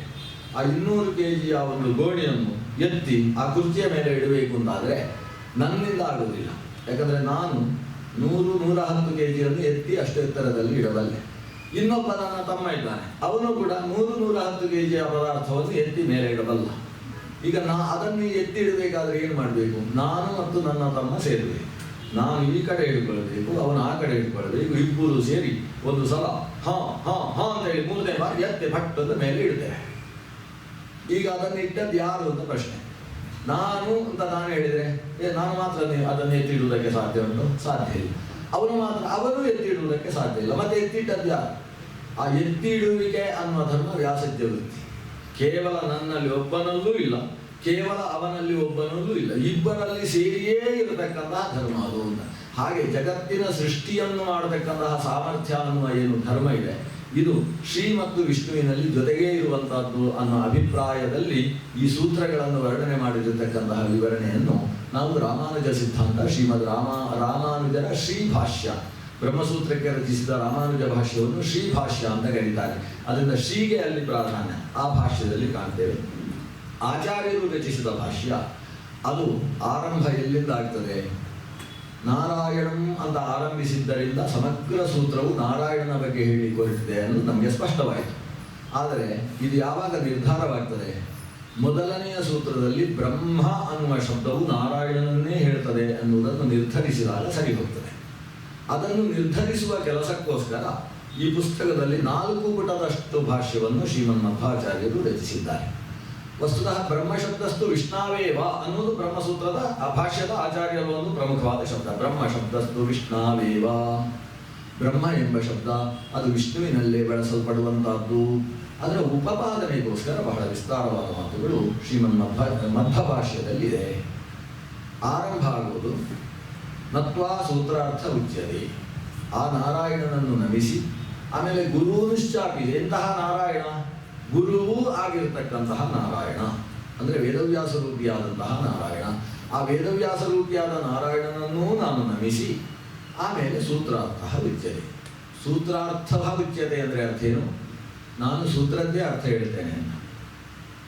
ಇದನ್ನು ಟೀಕಾಕೃತವಾದ ಶ್ರೀಮದ್ ಬ್ರಹ್ಮಸೂತ್ರ ಭಾಷ್ಯ ಇವತ್ತು ಸ್ಫುಟವಾಗಿ ಶಿರಸ್ಸಿನಲ್ಲಿ ನಿಲ್ಲುವುದಕ್ಕೆ ನಮಗೆ ತ್ರಿವಿಕ್ರಮ ಪಂಡಿತಾಚಾರ್ಯರ ಪ್ರಾಚೀನ ಟೀಕೆ, ಅದರ ಜೊತೆಗೆ ಶ್ರೀ ಪದ್ಮನಾಭ ತೀರ್ಥರ ಪ್ರಾಚೀನ ಟೀಕೆ ಇದ್ದರೂ ಟೀಕಾಕೃತವಾದರ ಏನು ಟೀಕೆ ಇದೆ, ಟೀಕಾಚಾರ್ಯರು ಅವರನ್ನು ಕರೆದದ್ದು ಮೂಲಭೂತವಾಗಿ ಬ್ರಹ್ಮಸೂತ್ರ ಭಾಷ್ಯಕ್ಕೆ ಅವರು ತತ್ವಪ್ರಕಾಶಿಕ ಅಂತ ಹೇಳುವ ವ್ಯಾಖ್ಯಾನವನ್ನು ರಚಿಸಿದ್ದರಿಂದ ಈ ಬ್ರಹ್ಮಸೂತ್ರ ಭಾಷ್ಯ ತತ್ವಪ್ರಕಾಶಿಕ ಅನ್ನುವ ಜಯತೀರ್ಥರ ಮಾತುಗಳಲ್ಲಿ ಅದನ್ನು ಅಧ್ಯಯನ ಮಾಡ್ತಾ ಹೋದಾಗ ಬಹಳ ಬೇಗ ಶಿರಸ್ಸಿನಲ್ಲಿ ನಿಲ್ತದೆ. ಅವರು ಹೇಳ್ತಾರೆ ಸೂತ್ರಾರ್ಥ ಉಚ್ಯತೆ ಅಂದರೆ ಏನರ್ಥ? ಸೂತ್ರಸ್ಯೈವ ಅರ್ಥ ಉಚ್ಯತೆ. ಇದರ ಅರ್ಥ ಏನು? ಹಿಂದಿನವರೆಲ್ಲ ಹೇಳಿದ್ದಾರೆ ಸೂತ್ರಕ್ಕೆ ಅರ್ಥ ಹೇಳ್ತೇನೆ ಅಂತೇಳಿ ಬೇರೆ ಇದರ ಅರ್ಥ ಹೇಳಿದ್ದಾರೆ. ಆಚಾರ್ಯರು ಹಾಗಲ್ಲ, ಸೂತ್ರಾರ್ಥ ಉಚ್ಯತೆ, ಸೂತ್ರದ ಅರ್ಥವನ್ನೇ ಹೇಳ್ತಾ ಇದ್ದಾರೆ. ಹಾಗಾದರೆ ಸೂತ್ರವನ್ನು ಮುಂದಿಟ್ಟುಕೊಳ್ಳುವುದು, ನಮ್ಮ ತಲೆಯಲ್ಲಿದ್ದ ಅರ್ಥವನ್ನು ಅದಕ್ಕೆ ಅಂಟಿಸುವುದು, ಹೀಗೆ ಮಾಡ್ತಾ ಇಲ್ಲ. ಸೂತ್ರಕ್ಕೆ ಅರ್ಥ ಏನಿದೆ ಅದನ್ನು ಸೂತ್ರ ರಚಿಸಿದವರೇ ಹೇಳಬೇಕಲ್ವ. ಸೂತ್ರವನ್ನು ರಚಿಸಿರ್ತಕ್ಕಂಥವರು ಶ್ರೀ ವೇದವ್ಯಾಸರು. ಆ ವೇದವ್ಯಾಸರ ಪದತಲದಲ್ಲಿ ಕುಳಿತು ಅಧ್ಯಯನ ಮಾಡಿರತಕ್ಕಂತಹ ವ್ಯಾಸಶಿಷ್ಯರಾದಂತಹ ವ್ಯಾಸಶಿಷ್ಯೋ ಮಹಾತೇಜ, ಈ ವ್ಯಾಸಶಿಷ್ಯರಾದಂತಹ ಶ್ರೀಮನ್ ಮಧ್ವಾಚಾರ್ಯರು ವ್ಯಾಸರು ಯಾವ ಅಭಿಪ್ರಾಯದಲ್ಲಿ ಸೂತ್ರವನ್ನು ರಚಿಸಿದ್ದಾರೋ ಆ ಅಭಿಪ್ರಾಯವನ್ನು ಹೇಳುವುದಕ್ಕೆ ಹೊರಟಿದ್ದಾರೆ. ಇದು ಸೂತ್ರಾರ್ಥ ಉಚ್ಯತೆ ಅನ್ನುವುದರಲ್ಲಿರತಕ್ಕಂಥ ಸ್ವಾರಸ್ಯ. ಈಗ ಸೂತ್ರದ ಅರ್ಥವನ್ನೇ ಹೇಳಲಿಕ್ಕೆ ಹೊರಟು ಅವರ ಮೊದಲ ವಾಕ್ಯ ಏನು ಗೊತ್ತೋ? ದ್ವಾಪರೇ ಸರ್ವತ್ರ ಜ್ಞಾನೇ ಆಕುಲೀಭೂತೆ ತನ್ನಿರ್ಣಯಾಯ ಬ್ರಹ್ಮರುದ್ರೇಂದ್ರಾದಿಭಿಃ ಅರ್ಥಿತಃ ಭಗವಾನ್ ನಾರಾಯಣಃ ವ್ಯಾಸತ್ವೇನ ಅವತತಾರ. ಅಥ ಇಷ್ಟಾನಿಷ್ಟ ಪ್ರಾಪ್ತಿ ಪರಿಹಾರೇಚ್ಛೂನಾಂ ತದ್ಯೋಗಂ ಅಭಿಜಾನತ ತಜ್ಞಾಪನಾರ್ಥಂ ವೇದಮುತ್ಸನ್ನಂ ವ್ಯಂಜಯನ್ ಚತುರ್ಥ ವ್ಯಭಜತ್ ಚತುರ್ವಿಂಶತಿಧ ಏಕಶತಧ ಸಹಸ್ರಧ ದ್ವಾದಶಧ ಚ ತದರ್ಥ ನಿರ್ಣಯಾಯ ಚ ಬ್ರಹ್ಮಸೂತ್ರಾಣಿ ಚಕಾರ. ಆರಂಭದ ಮಾತು ಆಚಾರ್ಯರದ್ದು. ಅವರು ಹೇಳ್ತಾರೆ ಭಗವಂತ ವ್ಯಾಸರಾಗಿ ಅವತರಿಸಿದ, ಭಗವಾನ್ ವ್ಯಾಸತ್ವೇನ ಅವತಾರ. ಯಾಕೆ ವ್ಯಾಸರಾಗಿ ಅವತರಿಸಿದರು? ದ್ವಾಪರ ಯುಗದ ಕೊನೆಯ ಭಾಗದಲ್ಲಿ ಜ್ಞಾನವು ಆಕುಲೀಭೂತವಾಗಿತ್ತು. ಜ್ಞಾನವು ಅಜ್ಞಾನದ ಸ್ಥಿತಿಗೆ ಬಂದು ಕೂತಿತ್ತು. ಜ್ಞಾನೇ ತ್ವಜ್ಞಾನತಾಂ ಗತೆ ಅಂತ. ಜ್ಞಾನವೆಲ್ಲವೂ ಕೂಡ ಆಕುಲೀಭೂತವಾಯಿತು. ಅಂದರೆ ವಾಸ್ತವ ತತ್ವ ಏನಿದೆ ಆ ತತ್ವದ ಜೊತೆಗೆ ಅತತ್ವವು ಸೇರಿಕೊಂಡು ಈ ತತ್ವದ ಜೊತೆಗೆ ಅತತ್ವಗಳನ್ನು ಉಪದೇಶ ಮಾಡ್ತಾ ಇರುವುದು. ಹೀಗೆ ವ್ಯಾಸರೇ ರಚಿಸಿದ ಗ್ರಂಥಗಳು ಅಂತೇನಿದ್ದಾವೆ ಅದರ ಒಳಗೆ ಬೇರೆಯವರ ಗ್ರಂಥವನ್ನು ಸೇರಿಸುವುದು. ಕಪಿಲರೂಪಿ ಪರಮಾತ್ಮ ರಚಿಸಿದ ಗ್ರಂಥದ ಒಳಗೆ ಯಾರೋ ತಮ್ಮದ್ದಾದ ಕೆಲವು ಮಾತುಗಳನ್ನು ಜೊತೆಗೆ ಸೇರಿಸುವುದು. ಹೀಗೆಲ್ಲ ಕಲಬೆರಕೆ, ಆಕುಲೀಭೂತವಾಗುವುದು ಅಂದರೆ ಕಲಬೆರಕೆಯಾಗುವುದು ಅಂತ ಅರ್ಥ. ಜ್ಞಾನವು ಕಲಬೆರಕೆಯಾಗಿದೆ. ಜ್ಞಾನೇ ಆಕುಲೀಭೂತೆ ಕುತ್ರ ಸರ್ವತ್ರ ಅಂತ ಹೇಳಿದರೆ ಋಗ್ವೇದ ಯಜುರ್ವೇದ ಸಾಮವೇದ ಅಥರ್ವವೇದಗಳಿರ್ಬೋದು ಅಥವಾ ಪುರಾಣ ಸಾಹಿತ್ಯ ಇರ್ಬೋದು. ಎಲ್ಲ ವಿಷಯಗಳಲ್ಲೂ ಕೂಡ ಜ್ಞಾನವು ಆಕುಲೀಭೂತವಾಗಿ ಹೋಗಿದೆ.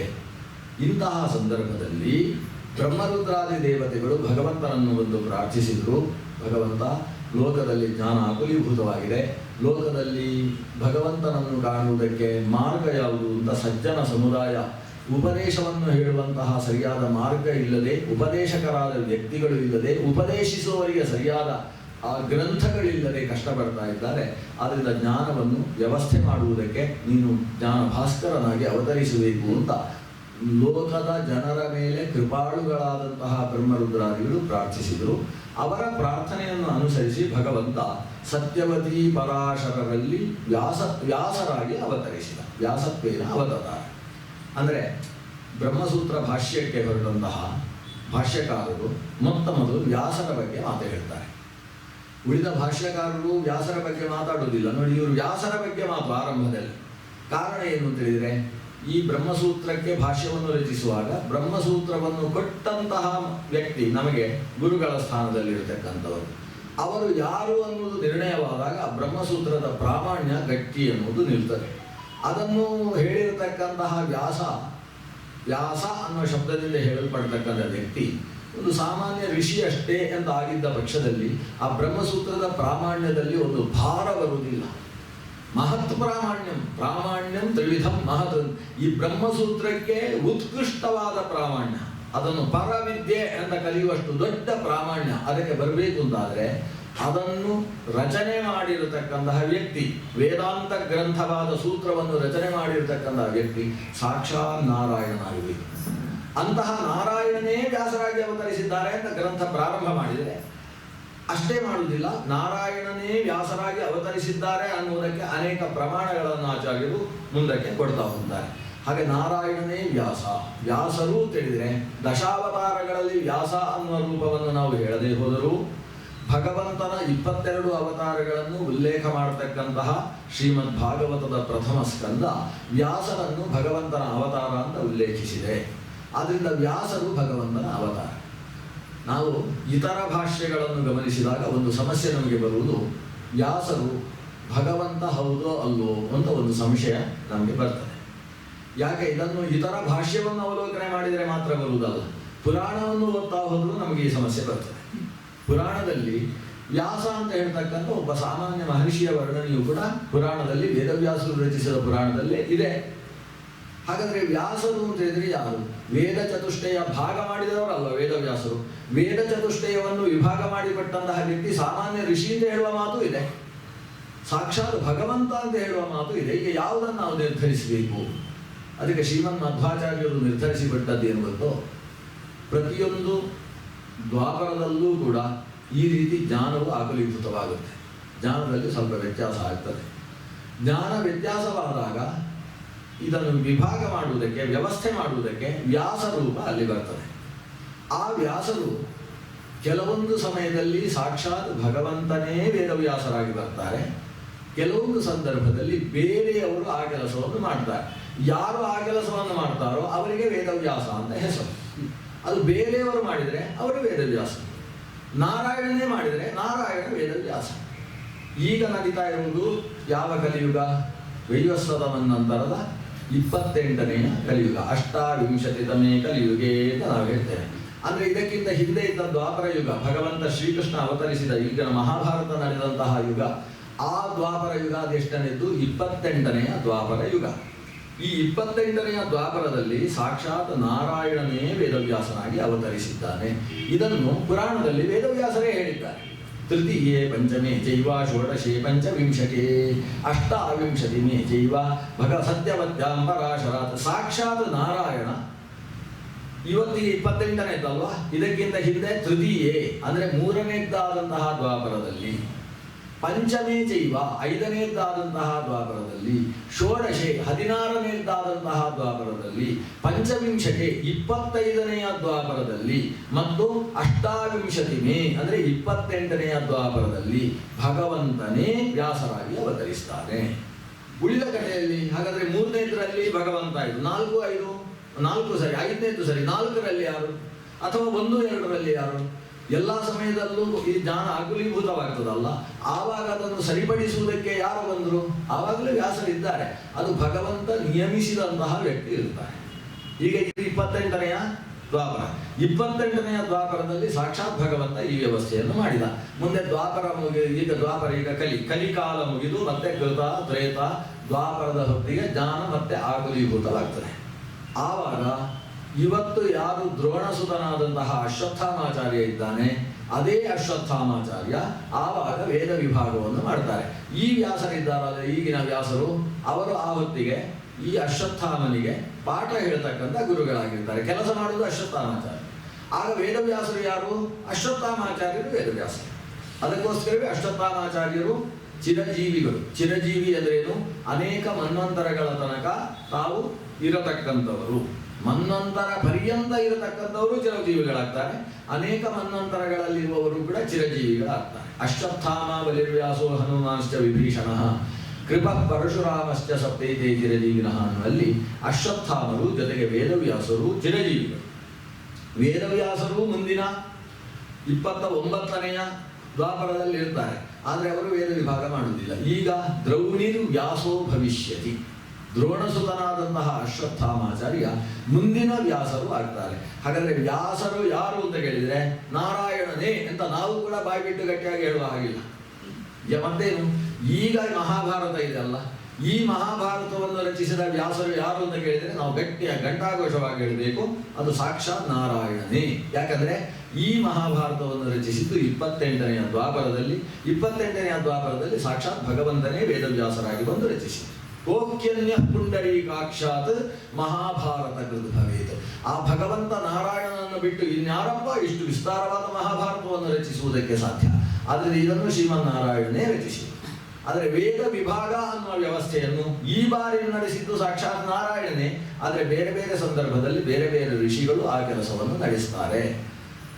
ಅಂತೂ ಸದ್ಯಕ್ಕೆ ನಾವು ಅಧ್ಯಯನ ಮಾಡುವ ಬ್ರಹ್ಮಸೂತ್ರಗಳೇನಿದ್ದಾವೆ ಇದನ್ನು ರಚಿಸಿದವರು ಈ ಮಹಾಭಾರತ ಕರ್ತಾರರಾದಂತಹ ಸಾಕ್ಷಾತ್ ಭಗವಾನ್ ನಾರಾಯಣ ರೂಪಿಯಾದ ವ್ಯಾಸರೇ ಆಗಿದ್ದಾರೆ.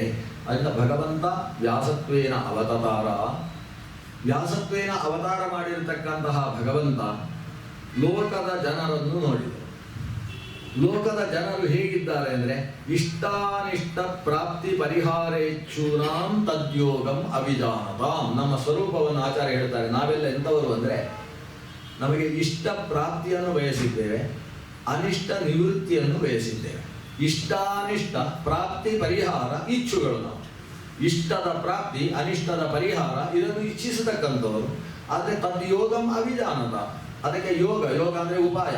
ಇಷ್ಟ ಪ್ರಾಪ್ತಿಗೆ ಅನಿಷ್ಟದ ಪರಿಹಾರಕ್ಕೆ ಯಾವುದು ಯೋಗ, ಅದಕ್ಕೆ ಬೇಕಾದ ಉಪಾಯ ಯಾವುದು, ಮಾರ್ಗ ಯಾವುದು, ನಾವು ಯಾವ ಹಂತದಲ್ಲಿ ಅದನ್ನು, ಯಾವ ಸ್ಟೆಪ್ಪು, ಯಾವ ಮೆಟ್ಟಿಲನ್ನು ಏರಿ ಇದನ್ನು ಸಾಧಿಸಬೇಕು ಅದು ನಮಗೆ ಗೊತ್ತಿಲ್ಲ.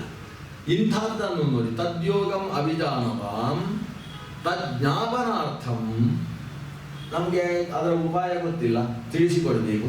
ತಿಳಿಸಿಕೊಡುವುದಕ್ಕೆ ಏನು ಮಾಡಿದರು ಮೊದಲು ವೇದವ್ಯಾಸರು ಅಂದರೆ ವೇದಂ ಉತ್ಸನ್ನಂ ವ್ಯಂಜಯನ್ ಚತುರ್ಥ ವ್ಯಭಜತ್. ಮೊದಲು ವೇದದ ವ್ಯವಸ್ಥೆಯನ್ನು, ವೇದ ಶುದ್ಧೀಕರಣ ಮಾಡಿದರು.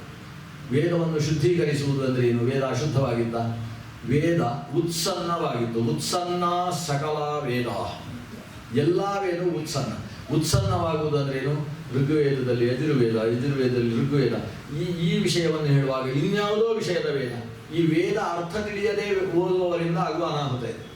ವೇದ ಎಲ್ಲ ಗೊತ್ತಿದೆ, ಗೊತ್ತಿದ್ದದ್ದು ಎಲ್ಲೆಲ್ಲೋ ಏನೇನೋ ಅದು ದಶರಾಮಶರ ಮಾಡಿ ಹಾಕೋದು, ಅದಕ್ಕೆ ಯಾವ್ಯಾವುದೋ ಏನೇನೋ ಸೇರಿಸಿ ಕಲಬೆರಕೆ ಮಾಡಿ ವೇದವೂ ಕೂಡ ಉತ್ಸನ್ನವಾಗಿ ಹೋಗಿತ್ತು. ಉತ್ಸನ್ನಂ ವೇದಂ ಋಗ್ವೇದಂ ಚತುರ್ಥ ವ್ಯಭಜತ್. ಆ ವೇದವನ್ನು ಮೊದಲನೇದಾಗಿ 4 ವಿಭಾಗ ಮಾಡಿದರು. 4 ಏನು? ಋಗ್, ಯಜುಸ್, ಸಾಮ, ಅಥರ್ವ ಅಂತ 4 ವೇದದ ವಿಭಾಗವನ್ನು ಮಾಡಿದರು. ಆಮೇಲೆ ಚತುರ್ಥ ವ್ಯಭಜತ್ ಚತುರ್ವಿಂಶತಿಧ ಏಕಶತದ ಸಹಸ್ರದ ದ್ವಾದಶಥ ಚ. ಮೊದಲು 4 ವಿಭಾಗ ಮಾಡಿ ಆಯಿತು. ಋಗ್, ಯಜುಸ್, ಸಾಮ, ಅಥರ್ವ ಅಂತ ಅದಕ್ಕೆ ಹೆಸರು ನಾವು ಕರೆಯೋಣ. ಈ ಋಗ್ವೇದವನ್ನು ಮತ್ತೆ 24 ವಿಭಾಗ ಮಾಡಿದರು, ಚತುರ್ವಿಂಶತಿಧ. ಯಜುರ್ವೇದವನ್ನು ಮತ್ತೆ ಏಕಶತಧ ಅಂದರೆ 101 ವಿಭಜಿಸಿದರು.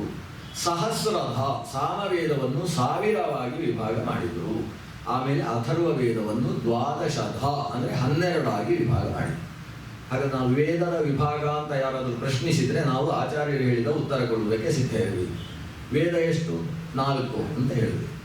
ಋಗ್ಯಜುಸ್ ಸಾಮ ಅಂತ 3 ಅಂತಿದೆ, ಆದರೆ ಈಗ ವೇದವ್ಯಾಸರಾಗಿ ವೇದ ಎಷ್ಟು? 4. ಋಗ್ಯಜುಸ್ ಸಾಮ ಅಥರ್ವ 4. 5 ಅಂತ ಹೇಳಲಿಕ್ಕೆ ಹೋಗಬಾರ್ದು. ಮಹಾಭಾರತ ಅಂತ 5ನೇ ವೇದ ಇದೆ, ಆದ್ರಿಂದ 5 ವೇದ ಸುಳ್ಳಲ್ಲ. ಆದರೆ ವ್ಯಾಸರಾಗಿ ಭಗವಂತ ಮಾಡಿದ ವೇದ ವಿಭಾಗದ ಲೆಕ್ಕಾಚಾರ 4 ಋಗ್ಯಜುಸ್ ಸಾಮ ಅಥರ್ವ. ಈ 4 ವೇದಗಳು ಎಷ್ಟು ಶಾಖೆಗಳಾಗಿ ವಿಭಕ್ತವಾಗಿದೆ ಅಂದರೆ ಋಗ್ವೇದ 24, ಯಜುರ್ವೇದ 101, ಸಾಮವೇದ 1000, ಅಥರ್ವ ವೇದ 12 ಅಂತ. 24, 12, 1000 ಮತ್ತು 101. ಈ 101ರಲ್ಲಿ ಮತ್ತೆ ವ್ಯತ್ಯಾಸ ಇದೆ. ಅದರಲ್ಲಿ ಶುಕ್ಲ ಯಜುರ್ವೇದ, ಕೃಷ್ಣ ಯಜುರ್ವೇದ ಅನ್ನುವ 2 ವಿಭಾಗ ಇದೆ. ಅದು 15 ಮತ್ತು 85 ಅಂತ ಹೀಗೆ ವ್ಯತ್ಯಾಸ ಇದೆ. ಅದಿರಲಿ, ಒಟ್ಟಿನಲ್ಲಿ ಇಷ್ಟು ಶಾಖೆಗಳು 4 ವೇದಗಳಲ್ಲಿ ಇದ್ದಾರೆ. ಈ ಋಗ್ವೇದದ ಶಾಖೆ 24 ಅಂತ ಆಚಾರ್ಯರು ತಮ್ಮ ಭಾಷ್ಯದಲ್ಲಿ ಹೇಳಿದ್ದಾರೆ. ಇದರ ಬಗ್ಗೆಯೂ ವಿವಾದ ಇದೆ. ಋಗ್ವೇದದಲ್ಲಿ ಎಷ್ಟು ಶಾಖೆ? ಪತಂಜಲಿ ಮಹರ್ಷಿ, ಪತಂಜಲಿ ವ್ಯಾಕರಣಕ್ಕೆ ಸಂಬಂಧಪಟ್ಟ ಹಾಗೆ ಪಾಣಿನಿಯ ಸೂತ್ರಗಳಿಗೆ ಭಾಷ್ಯವನ್ನು ರಚಿಸಿದವ. ಹೇಗೆ ಆಚಾರ್ಯರು, ಶಂಕರರು, ರಾಮಾನುಜರು 3 ಜನ ಬ್ರಹ್ಮಸೂತ್ರಗಳಿಗೆ ಭಾಷ್ಯವನ್ನು ರಚಿಸಿದರು, ಹಾಗೆ ವ್ಯಾಕರಣದಲ್ಲಿ ಸೂತ್ರಕ್ಕೆ ಭಾಷ್ಯ ತುಂಬ ಜನ ರಚಿಸಲಿಲ್ಲ. ವ್ಯಾಕರಣ ಸೂತ್ರ ಭಾಷ್ಯ ರಚಿಸಿದ್ದು ಒಬ್ಬ, ಆತ ಪತಂಜಲಿ ಮಹರ್ಷಿ. ಪತಂಜಲಿ ವ್ಯಾಕರಣ ಸೂತ್ರಗಳಿಗೆ ಭಾಷ್ಯವನ್ನು ರಚಿಸಬೇಕಾದ್ರೆ ಅದರ ಉಪೋದ್ಘಾತದಲ್ಲಿ ಎಷ್ಟು ಋಗ್ವೇದದ ಶಾಖೆ ಅಂತ ಹೇಳಿದ್ರೆ 21 ಅಂತ ಬರೀತಾರೆ. 21 ಋಕ್ಷಾಖ ಅಂತ ಅವರು ಬರೀತಾರೆ. ಪತಂಜಲಿಗಳು 21 ಅಂತ ಹೇಳಿದರು. ಆಚಾರ್ಯರು ಋಗ್ವೇದದ ಶಾಖೆ 24 ಅಂತ ಹೇಳಿದರು. ಇದೀಗ ಯಾವುದು ಸರಿ? ಯಾವುದು ಸರಿ ಅಂತ ಹೇಳಿದ್ರೆ, ವ್ಯಾಕರಣಕ್ಕೆ ಭಾಷ್ಯವನ್ನು ಬರೆದಂತಹ ಯಾವ ಪತಂಜಲಿಗಳಿದ್ದಾರೆ ಅವರ ಭಾಷ್ಯಕ್ಕೆ ಟೀಕೆಯನ್ನು ರಚಿಸತಕ್ಕಂತಹ ಕೈಯಟ ಪ್ರವೃತ್ತಿಗಳು ಅವರು ಅದಕ್ಕೆ ವಿವರಣೆ ಕೊಡ್ತಾರೆ. ವಸ್ತುತಃ ಋಗ್ವೇದದ ಶಾಖೆಗಳು 24 ಅಂತ ಪ್ರಸಿದ್ಧಿ ಇದೆ. ಅದು ಎಲ್ಲಿ ಪ್ರಸಿದ್ಧಿ ಅಂತ ಅವರು ಬರೆಯೋಲ್ಲ, ಅದು ಪ್ರಸಿದ್ಧಿ ಇದೆ, 24 ಅಂತಿದೆ. ಆದರೆ ನಮ್ಮ ಮಹರ್ಷಿಗಳ ಕಾಲದಲ್ಲಿ, ಅಂದರೆ ಪತಂಜಲಿಗಳ ಕಾಲದಲ್ಲಿದ್ದದ್ದು 21 ಶಾಖೆ, ಅದಕ್ಕೆ 21 ಅಂತ. ಈಗ ಎಲ್ಲಾದರೂ ಬರೆಯುವುದಾದ್ರೆ ಋಗ್ವೇದದ ಎಷ್ಟು ಶಾಖೆ ಅಂತ ನನ್ನ ಹತ್ರ ಕೇಳಿದರೆ ನಾನು ಹೇಳುವುದು 2 ಅಂತ ನಾನು ಹೇಳುದು. ಋಗ್ವೇದದ ಶಾಖೆ ಎಷ್ಟು ಅಂದರೆ 2. ಒಂದು ಶಾಕಲ ಶಾಖೆ, ಒಂದು ಬಾಷ್ಕಲ ಶಾಖೆ. ಯಾಕಂದ್ರೆ ಇವತ್ತು ನಾವು ಓದ್ತಾ ಇರೋದು 2 ಶಾಖೆ ಋಗ್ವೇದದಲ್ಲಿ. ಅಂದ್ರೆ ಇವತ್ತು ಉಳಿದದ್ದು ಪ್ರಿಂಟ್ ಆದದ್ದು ಒಂದು 3-4 ಶಾಖೆ ಇರಬಹುದು. ಆದರೆ ಇವತ್ತು ಅಧ್ಯಯನ ಪರಂಪರೆಯಲ್ಲಿ ನಡೀತಾ ಇರುವುದು ಋಗ್ವೇದದ ಶಾಖೆಗಳು ಎಷ್ಟು ಅಂದರೆ ಶಾಕಲ, ಬಾಷ್ಕಲ ಅಂತ 2 ಶಾಖೆ ಮಾತ್ರ ಅಧ್ಯಯನ ಪರಂಪರೆಯಲ್ಲಿ ಉಳ್ಕೊಂಡಿದೆ. ಪತಂಜಲಿಗಳು ಬಂದ ಕಾಲಕ್ಕೇನೆ 24 ಇದ್ದದ್ದು 23ಕ್ಕೆ ಇಳಿದಿತ್ತು. ಅಂದರೆ ಜ್ಞಾನ ಹೇಗೆ ಹ್ರಾಸವಾಗ್ತದೆ ಅನ್ನೋದನ್ನು ಗಮನಿಸುವುದಕ್ಕೆ ನಾವು ಇತಿಹಾಸದಲ್ಲಿ ಕೆಲವು ವಿಷಯಗಳನ್ನು ಅವಲೋಕನೆ ಮಾಡಬಹುದು. ವಸ್ತುತಃ ವ್ಯಾಸರು ಋಗ್ವೇದದಲ್ಲಿ 24 ಶಾಖೆಗಳನ್ನು ವ್ಯವಸ್ಥೆ ಮಾಡಿದರು. ಸಹಸ್ರವರ್ಮ ಸಾಮವೇದ ಅಂತ ಸಾಮವೇದದಲ್ಲಿ 1000 ಶಾಖೆಗಳನ್ನು ವ್ಯವಸ್ಥೆ ಮಾಡಿದರು. ಈ ಶಾಖೆ ಅಂತ ಹೇಳಿದ ಕೂಡಲೇ ಅದರಲ್ಲಿ ಬೇರೆಯೇ ಮಂತ್ರ ಇರ್ತದೆ ಅಂತ ನಾವು ಆಲೋಚನೆ ಮಾಡಬೇಕು ಅಂತಿಲ್ಲ. ಮೊದಲನೇ ಶಾಖೆಯಲ್ಲಿ ಯಾವ ಮಂತ್ರಗಳುಂಟೋ ಅದೇ ಮಂತ್ರಗಳು 2ನೇ ಶಾಖೆಯಲ್ಲೂ ಇರಬಹುದು, ಅಥವಾ ಕೆಲವು ಮಂತ್ರಗಳು ಬೇರೆ ಇದ್ದು 2ನೇ ಶಾಖೆ ಆಗಬಹುದು. ಸಂಪೂರ್ಣವಾಗಿ ಭಿನ್ನವಾದ ಮಂತ್ರಗಳಿಂದಲೇ ಕೂಡಿದಂತಹ ಇನ್ನೊಂದು ಶಾಖೆಯೂ ಆಗಬಹುದು. ಶಾಖೆ 3 ತರ ಭಿನ್ನವಾಗ್ತದೆ. ಅದೇ ಮಂತ್ರಗಳಿದ್ದು ಇದೊಂದು ಶಾಖೆ ಅದೊಂದು ಶಾಖೆ ಹೇಗಾಗ್ತದೆ ಅಂದರೆ ಅದರ ಪಠನ ವಿಧಾನದಲ್ಲಿ ವ್ಯತ್ಯಾಸ. ಅದನ್ನು ಓದುವುದಕ್ಕೆ ಉದಾತ್ತ, ಅನುದಾತ್ತ, ಸ್ವರಿತ, ಪ್ರಚಯ, ಕಂಪ ಮೊದಲಾದ ಸ್ವರಗಳನ್ನು ಉಚ್ಚರಿಸುವ ವಿಧಾನದಲ್ಲಿ ವ್ಯತ್ಯಾಸ. ಸಾಮವೇದದಲ್ಲಿ 1000 ರೀತಿಯಾದಂತಹ ಸಾಮವೇದ ಇದೆ ಅಂದರೆ ಅರ್ಥ ಏನು? ಸಾಮವೇದವನ್ನು ಆ ಮಂತ್ರ ಸುಮಾರು ಒಂದೇ ಆದರೂ ಕೂಡ ಅದೇ ಸುಮಾರು 100-200 ಬಗೆಯಲ್ಲಿ ವ್ಯತ್ಯಾಸ. ಯಾಕಂದರೆ ಅದನ್ನು ಗಾನ ಮಾಡುವಂತಹ ಕ್ರಮಗಳು ಬೇರೆ ಬೇರೆ. ಸಾಮವನ್ನು ಗಾನ ಮಾಡುವ ಕ್ರಮಗಳಲ್ಲಿರುವ ವೈವಿಧ್ಯದ ಕಾರಣದಿಂದ ಅದನ್ನು ಸಹಸ್ರವರ್ಮ ಅಂತ ಸಾಮವೇದವನ್ನು ವ್ಯವಹರಿಸಿದ್ದಾರೆ. ಅಂದರೆ ಗಾನ ಪ್ರಕ್ರಿಯೆ, ವ್ಯವಸ್ಥೆ ಇದನ್ನೆಲ್ಲವನ್ನು ಕೂಡ ಮಾಡಿಕೊಟ್ಟಿರ್ತಕ್ಕಂಥವರು ಶ್ರೀ ವೇದವ್ಯಾಸರು ಅನ್ನೋದು ವೇದವ್ಯಾಸರ ಸರ್ವಜ್ಞತ್ವಕ್ಕೆ ಸಾಕ್ಷಿಯಾಗಿರ್ತಕ್ಕಂಥ ವಿಷಯ. ನಮಗೆ ಒಂದು ಪದ್ಯವನ್ನು ಒಂದು ರೀತಿಯಲ್ಲಿ ಗಾನ ಮಾಡುವುದೇ ಸಾಧ್ಯವಾಗುವುದಿಲ್ಲ. ಅಂಥಲ್ಲಿ ವೇದವನ್ನು, ಸಾಮವೇದವನ್ನು ಅಗ್ನ ಆಯಾಹಿ ವೀತೆಯೇ ಅಂತ ಪ್ರಾರಂಭ ಆಗುವಂತಹ ಸಾಮವೇದವನ್ನು 1000 ರೀತಿಯಲ್ಲಿ ಹೇಗೆ ಗಾನ ಮಾಡುವುದು ಅನ್ನೋದನ್ನು ಹೇಳಿಕೊಟ್ಟಿದ್ದಾರೆ ಒಬ್ಬ ಮಹರ್ಷಿಗಳು ಅಂತಾದರೆ ಆ ಮಹರ್ಷಿಗಳ ಸರ್ವಜ್ಞತೆಯನ್ನು ಅಂಗೀಕಾರ ಮಾಡದೇ ಇರಲಿಕ್ಕೆ ಸಾಧ್ಯ ಉಂಟೇನು? ಅಂತಹ ಜ್ಞಾನ. ಆದ್ರಿಂದಲೇ ಅದನ್ನು ವಿಜ್ಞಾನ ರೋಚಿ ಪರಿಪೂರಿತಾಂತರ ವಾಕ್ಯಾಂಡಕೋಶಂ ಹರಿತೋಪಲಾಭಂ ತರ್ಕಾಭಯೇತಂ ವಿಧಿಶರ್ವಪೂರ್ವ ಗೀರ್ವಾಣ ವಿಜ್ಞಾನದಂ ಆನತೋಸ್ಮಿ ಅಂತ ವೇದವ್ಯಾಸರನ್ನು ನಾನು ನಮಿಸಿದ್ದೇನೆ. ಎಂತಹ ವೇದವ್ಯಾಸರು ಅಂತ ಹೇಳಿದರೆ ವಿಜ್ಞಾನ ರೋಚಿ ಪರಿಪೂರಿತಾಂತರ ವಾಕ್ಯಾಂಡಕೋಶಂ, ಬ್ರಹ್ಮಾಂಡದ ಒಳಗೂ ಬ್ರಹ್ಮಾಂಡದ ಹೊರಗೂ ತಮ್ಮ ಜ್ಞಾನ ಸೂರ್ಯ ಪ್ರಭೆಯನ್ನು ಹರಡಿರತಕ್ಕಂಥವರು. ಅವರು ಜ್ಞಾನ ಸೂರ್ಯ. ಆ ಸೂರ್ಯನ ಪ್ರಭೆ ಬ್ರಹ್ಮಾಂಡದ ಹೊರಗೆ ಮಾತ್ರ ವ್ಯಾಪಿಸಿದ್ದಲ್ಲ, ಬ್ರಹ್ಮಾಂಡದ ಹೊರಗಿರತಕ್ಕಂತಹ ದೇವತೆಗಳು ಕೂಡ ಈ ವ್ಯಾಸರೂಪಿಯಾದ ಪರಮಾತ್ಮನ ಜ್ಞಾನ ಪ್ರಭೆಯನ್ನು ಸ್ವೀಕರಿಸಿ ವಸ್ತುಗಳನ್ನು ಕಾಣ್ತಾರೆ, ಪರತತ್ವವನ್ನು ಕಾಣ್ತಾರೆ. ಅಂದರೆ ಪರತತ್ವವನ್ನು ತಿಳಿಸುವ ಜ್ಞಾನದ ಪ್ರಭೆಯನ್ನು ಬೀರತಕ್ಕಂತಹ ಸೂರ್ಯ ಶ್ರೀ ವ್ಯಾಸರು ಅಂತ. ವ್ಯಾಸ ಮಂತ್ರವನ್ನು ಜಪಿಸುವಾಗ ಹೇಗೆ ಧ್ಯಾನಿಸಬೇಕು ಅನ್ನುವುದನ್ನು ಮಧ್ವಾಚಾರ್ಯರು ತಂತ್ರಸಾರ ಸಂಗ್ರಹದಲ್ಲಿ ಹೇಳಿದ್ದು. ಅಂತಹ ವ್ಯಾಸರು ಈ ವೇದಗಳನ್ನು ಶಾಖೆಗಳಾಗಿ ವಿಭಾಗ ಮಾಡಿದವರು ನಂತರ ಆ ವೇದಗಳು ಏನಿಷ್ಟು ಶಾಖಾ ಉಪಶಾಖೆಗಳಾಗಿ ಭಿನ್ನವಾದಂತಹ ವೇದ ಅದನ್ನು 4 ಶಿಷ್ಯರ ಜವಾಬ್ದಾರಿಗೆ ಕೊಡ್ತಾರೆ. ಋಗ್ವೇದದ 24 ಶಾಖೆಗಳನ್ನು ಈ ಸುಮಂತು, ಜೈಮಿನಿ, ವೈಶಂಪಾಯನ, ಪೈಲ ಅಂತ, ಅದರಲ್ಲಿ ಪೈಲ ಮಹರ್ಷಿಗೆ ಋಗ್ವೇದದ 24 ಶಾಖೆಗಳ ವ್ಯವಸ್ಥೆಯ ಜವಾಬ್ದಾರಿಯನ್ನು ಕೊಡ್ತಾರೆ. ಸುಮಂತುವಿಗೆ ಅಥರ್ವ ವೇದದ ಜವಾಬ್ದಾರಿಯನ್ನು ಕೊಡ್ತಾರೆ. ವೈಶಂಪಾಯನರಿಗೆ ಯಜುರ್ವೇದದ ಜವಾಬ್ದಾರಿಯನ್ನು ಕೊಡ್ತಾರೆ. ಜೈಮಿನಿ ಮಹರ್ಷಿಗಳಿಗೆ ಸಾಮವೇದದ ಜವಾಬ್ದಾರಿಯನ್ನು ಕೊಡ್ತಾರೆ. ಹೀಗೆ ಸುಮಂತು ಅಥರ್ವ ವೇದಕ್ಕೆ, ಸುಮಂತು, ಜೈಮಿನಿ, ವೈಶಂಪಾಯನ, ಪೈಲ. ಈ ಕಡೆಯಿಂದ ಪೈಲ ಋಗ್ವೇದ, ವೈಶಂಪಾಯನ ಯಜುರ್ವೇದ, ಜೈಮಿನಿ ಸಾಮವೇದ, ಸುಮಂತುಗಳು ಅವರು ಋಗ್ವೇದಕ್ಕೆ ಅಂತ ಹೀಗೆ 4 ಸುಮಂತುಗಳು ಅಥರ್ವ ವೇದಕ್ಕೆ ಅಂತ ಹೀಗೆ 4 ವೇದಗಳಿಗೆ ಈ 4 ಋಷಿಗಳ ಜವಾಬ್ದಾರಿಯನ್ನು ಕೊಡ್ತಾರೆ. ಅವರು ತಮ್ಮ ಶಿಷ್ಯ ಪ್ರಶಿಷ್ಯರ ಮೂಲಕ ಇನ್ನಷ್ಟು ಶಾಖೆಗಳಾಗಿ ವಿಭಾಗ ಮಾಡುವುದಕ್ಕೆ ಅವಕಾಶ ಇದೆ. ಈ ಶಿಷ್ಯರ ಜವಾಬ್ದಾರಿ ಕೊಟ್ಟಂತಹ ವೇದ ಶಬ್ದ, ವೇದ ಅಂದರೆ ಶಬ್ದ, ಅದರಲ್ಲಿ ಬೇರೆ ಬೇರೆ ಥರದ ಸ್ವರಗಳನ್ನು ಹಾಕಿ ಉಚ್ಚಾರಣೆ ಮಾಡತಕ್ಕಂಥ ಶಬ್ದಗಳು, ಸ್ವರವೇ ಇಲ್ಲದೆ ಉಚ್ಚಾರಣೆ ಮಾಡತಕ್ಕಂಥ ಆರಣ್ಯಕ, ಬ್ರಾಹ್ಮಣ ಮತ್ತು ಉಪನಿಷತ್ತುಗಳು ಕೂಡ ಆ ವೇದ ಭಾಗದಲ್ಲಿ ಸೇರಿವೆ. ಇಂತಹ ವೇದಗಳು ಶಬ್ದ ಸ್ವರೂಪವಾಗಿದೆ ಅಲ್ವಾ, ಅದರ ಅರ್ಥದ ನಿರ್ಣಯಕ್ಕೋಸ್ಕರ ತಾವು ಮತ್ತೆ ವ್ಯಾಸರು ಗ್ರಂಥ ರಚನೆಯನ್ನು ಪ್ರಾರಂಭ ಮಾಡ್ತಾರೆ. ವೇದಗಳ ಅರ್ಥದ ನಿರ್ಣಯ ಮಾಡಬೇಕು, ಅರ್ಥಗಳನ್ನು ಹೇಳುವುದಕ್ಕೆ ಗ್ರಂಥ ರಚಿಸಿದರು. ಅದೇ ಇತಿಹಾಸ ಮತ್ತು ಪುರಾಣಗಳು. ಆದರೆ ಇತಿಹಾಸ ಪುರಾಣಾಭ್ಯಾಂ ವೇದಂ ಸಮಗ್ರಂ ಹಯೇತು ಅಂತ ವೇದಗಳ ಅರ್ಥವನ್ನು ಇತಿಹಾಸ ಪುರಾಣಗಳಿಂದ ನಾವು ತಿಳ್ಕೊಳ್ಬೇಕು. ಆದರೆ ಇತಿಹಾಸ ಪುರಾಣಗಳಿಂದ ವೇದದ ಅರ್ಥ ಬೇರೆ ಬೇರೆ ರೀತಿಯಾಗುವಂತಹ ಪ್ರಸಂಗ ಬಂದಾಗ ಇದನ್ನಿತ್ತಂತ ನಿರ್ಣಯ ಮಾಡುವುದಕ್ಕೋಸ್ಕರ ಅದನ್ನೊಂದು ಹಗ್ಗದಿಂದ ಕಟ್ಟಬೇಕು. ಕಟ್ಟುವುದಕ್ಕೆ ಬಳಸುವಂತಹ ಹಗ್ಗವನ್ನು ಸಂಸ್ಕೃತದಲ್ಲಿ ಸೂತ್ರ ಅಂತ ಶಬ್ದದಿಂದ ಕರೀತಾರೆ. ಸೂತ್ರ ಅಂದ್ರೇನು? ಕಟ್ಟುವ ಹಗ್ಗ ಅಂತ ಅರ್ಥ. ಸೂತ್ರ ಅಂದರೆ ಅಷ್ಟೇ ಅರ್ಥ. ಸೂತ್ರ ಪುರೋಧ ಅಂತ ಹೇಳುವುದಿಲ್ಲ, ಕುತ್ತಿಗೆಯಲ್ಲಿ ಹಾಕಿಕೊಂಡಂತಹ ಮಣಿ ಸರ, ಅದು ಏನಾಗಿದೆ, ಮಣಿಗಳನ್ನು ಯಾವುದರಲ್ಲಿ ನೇಯ್ದಿದ್ದಾರೆ, ಮಣಿಗಳನ್ನು ಯಾವುದರಲ್ಲಿ ಪೋಣಿಸಿದ್ದಾರೆ ಅಂದರೆ ಒಂದು ಸೂತ್ರದಲ್ಲಿ ಅದನ್ನು ಪೋಣಿಸಿದ್ದಾರೆ. ನಾವು ಹಾಕಿಕೊಂಡ ಯಜ್ಞೋಪವೀತವನ್ನು ಬ್ರಹ್ಮಸೂತ್ರ ಅಂತಲೇ ನಾವು ಕರೆಯುವುದು. ಯಜ್ಞೋಪವೀತ ಅಂತ ಏನು ಕರಿತೇವೆ ಅದನ್ನು ಬ್ರಹ್ಮ ಯಜ್ಞೋಪವೀತ ಅಥವಾ ಬ್ರಹ್ಮೋಪವೀತ ಅಥವಾ ಬ್ರಹ್ಮಸೂತ್ರ ಅಂತ ಅದನ್ನು ಸೂತ್ರ ಅಂತಲೇ ಕರೆಯುವುದು. ಆದರೆ ಸೂತ್ರ ಅಂತ ಹೇಳಿದರೆ ಹಗ್ಗ, ಸೂತ್ರ ಅಂತ ಹೇಳಿದರೆ ಕಟ್ಟುವ ಹಗ್ಗ, ಗಟ್ಟಿಯಾಗಿ ಬಂಧನ ಮಾಡತಕ್ಕಂಥ ಹಗ್ಗಕ್ಕೆ ಸೂತ್ರ ಅಂತ ಹೆಸರು.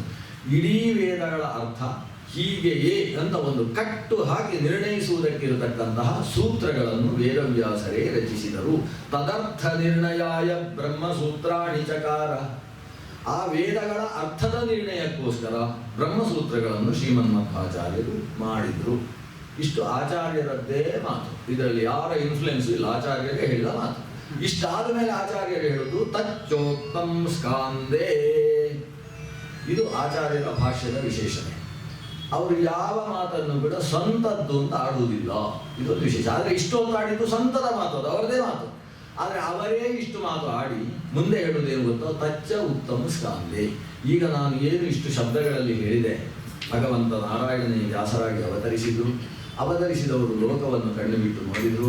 ಲೋಕದ ಜನತೆಗೆ ಇಷ್ಟ ಪ್ರಾಪ್ತಿ ಅನಿಷ್ಟ ಪರಿಹಾರದ ಬಯಕೆ ಇದೆ. ಆದರೆ ಯಾವುದು ಇಷ್ಟ ಪ್ರಾಪಕ ಯಾವುದು ಅನಿಷ್ಟ ಪರಿಹಾರಕ ಅನ್ನುವ ಉಪಾಯದ ಬಗ್ಗೆ ಪರಿಜ್ಞಾನ ಇಲ್ಲ.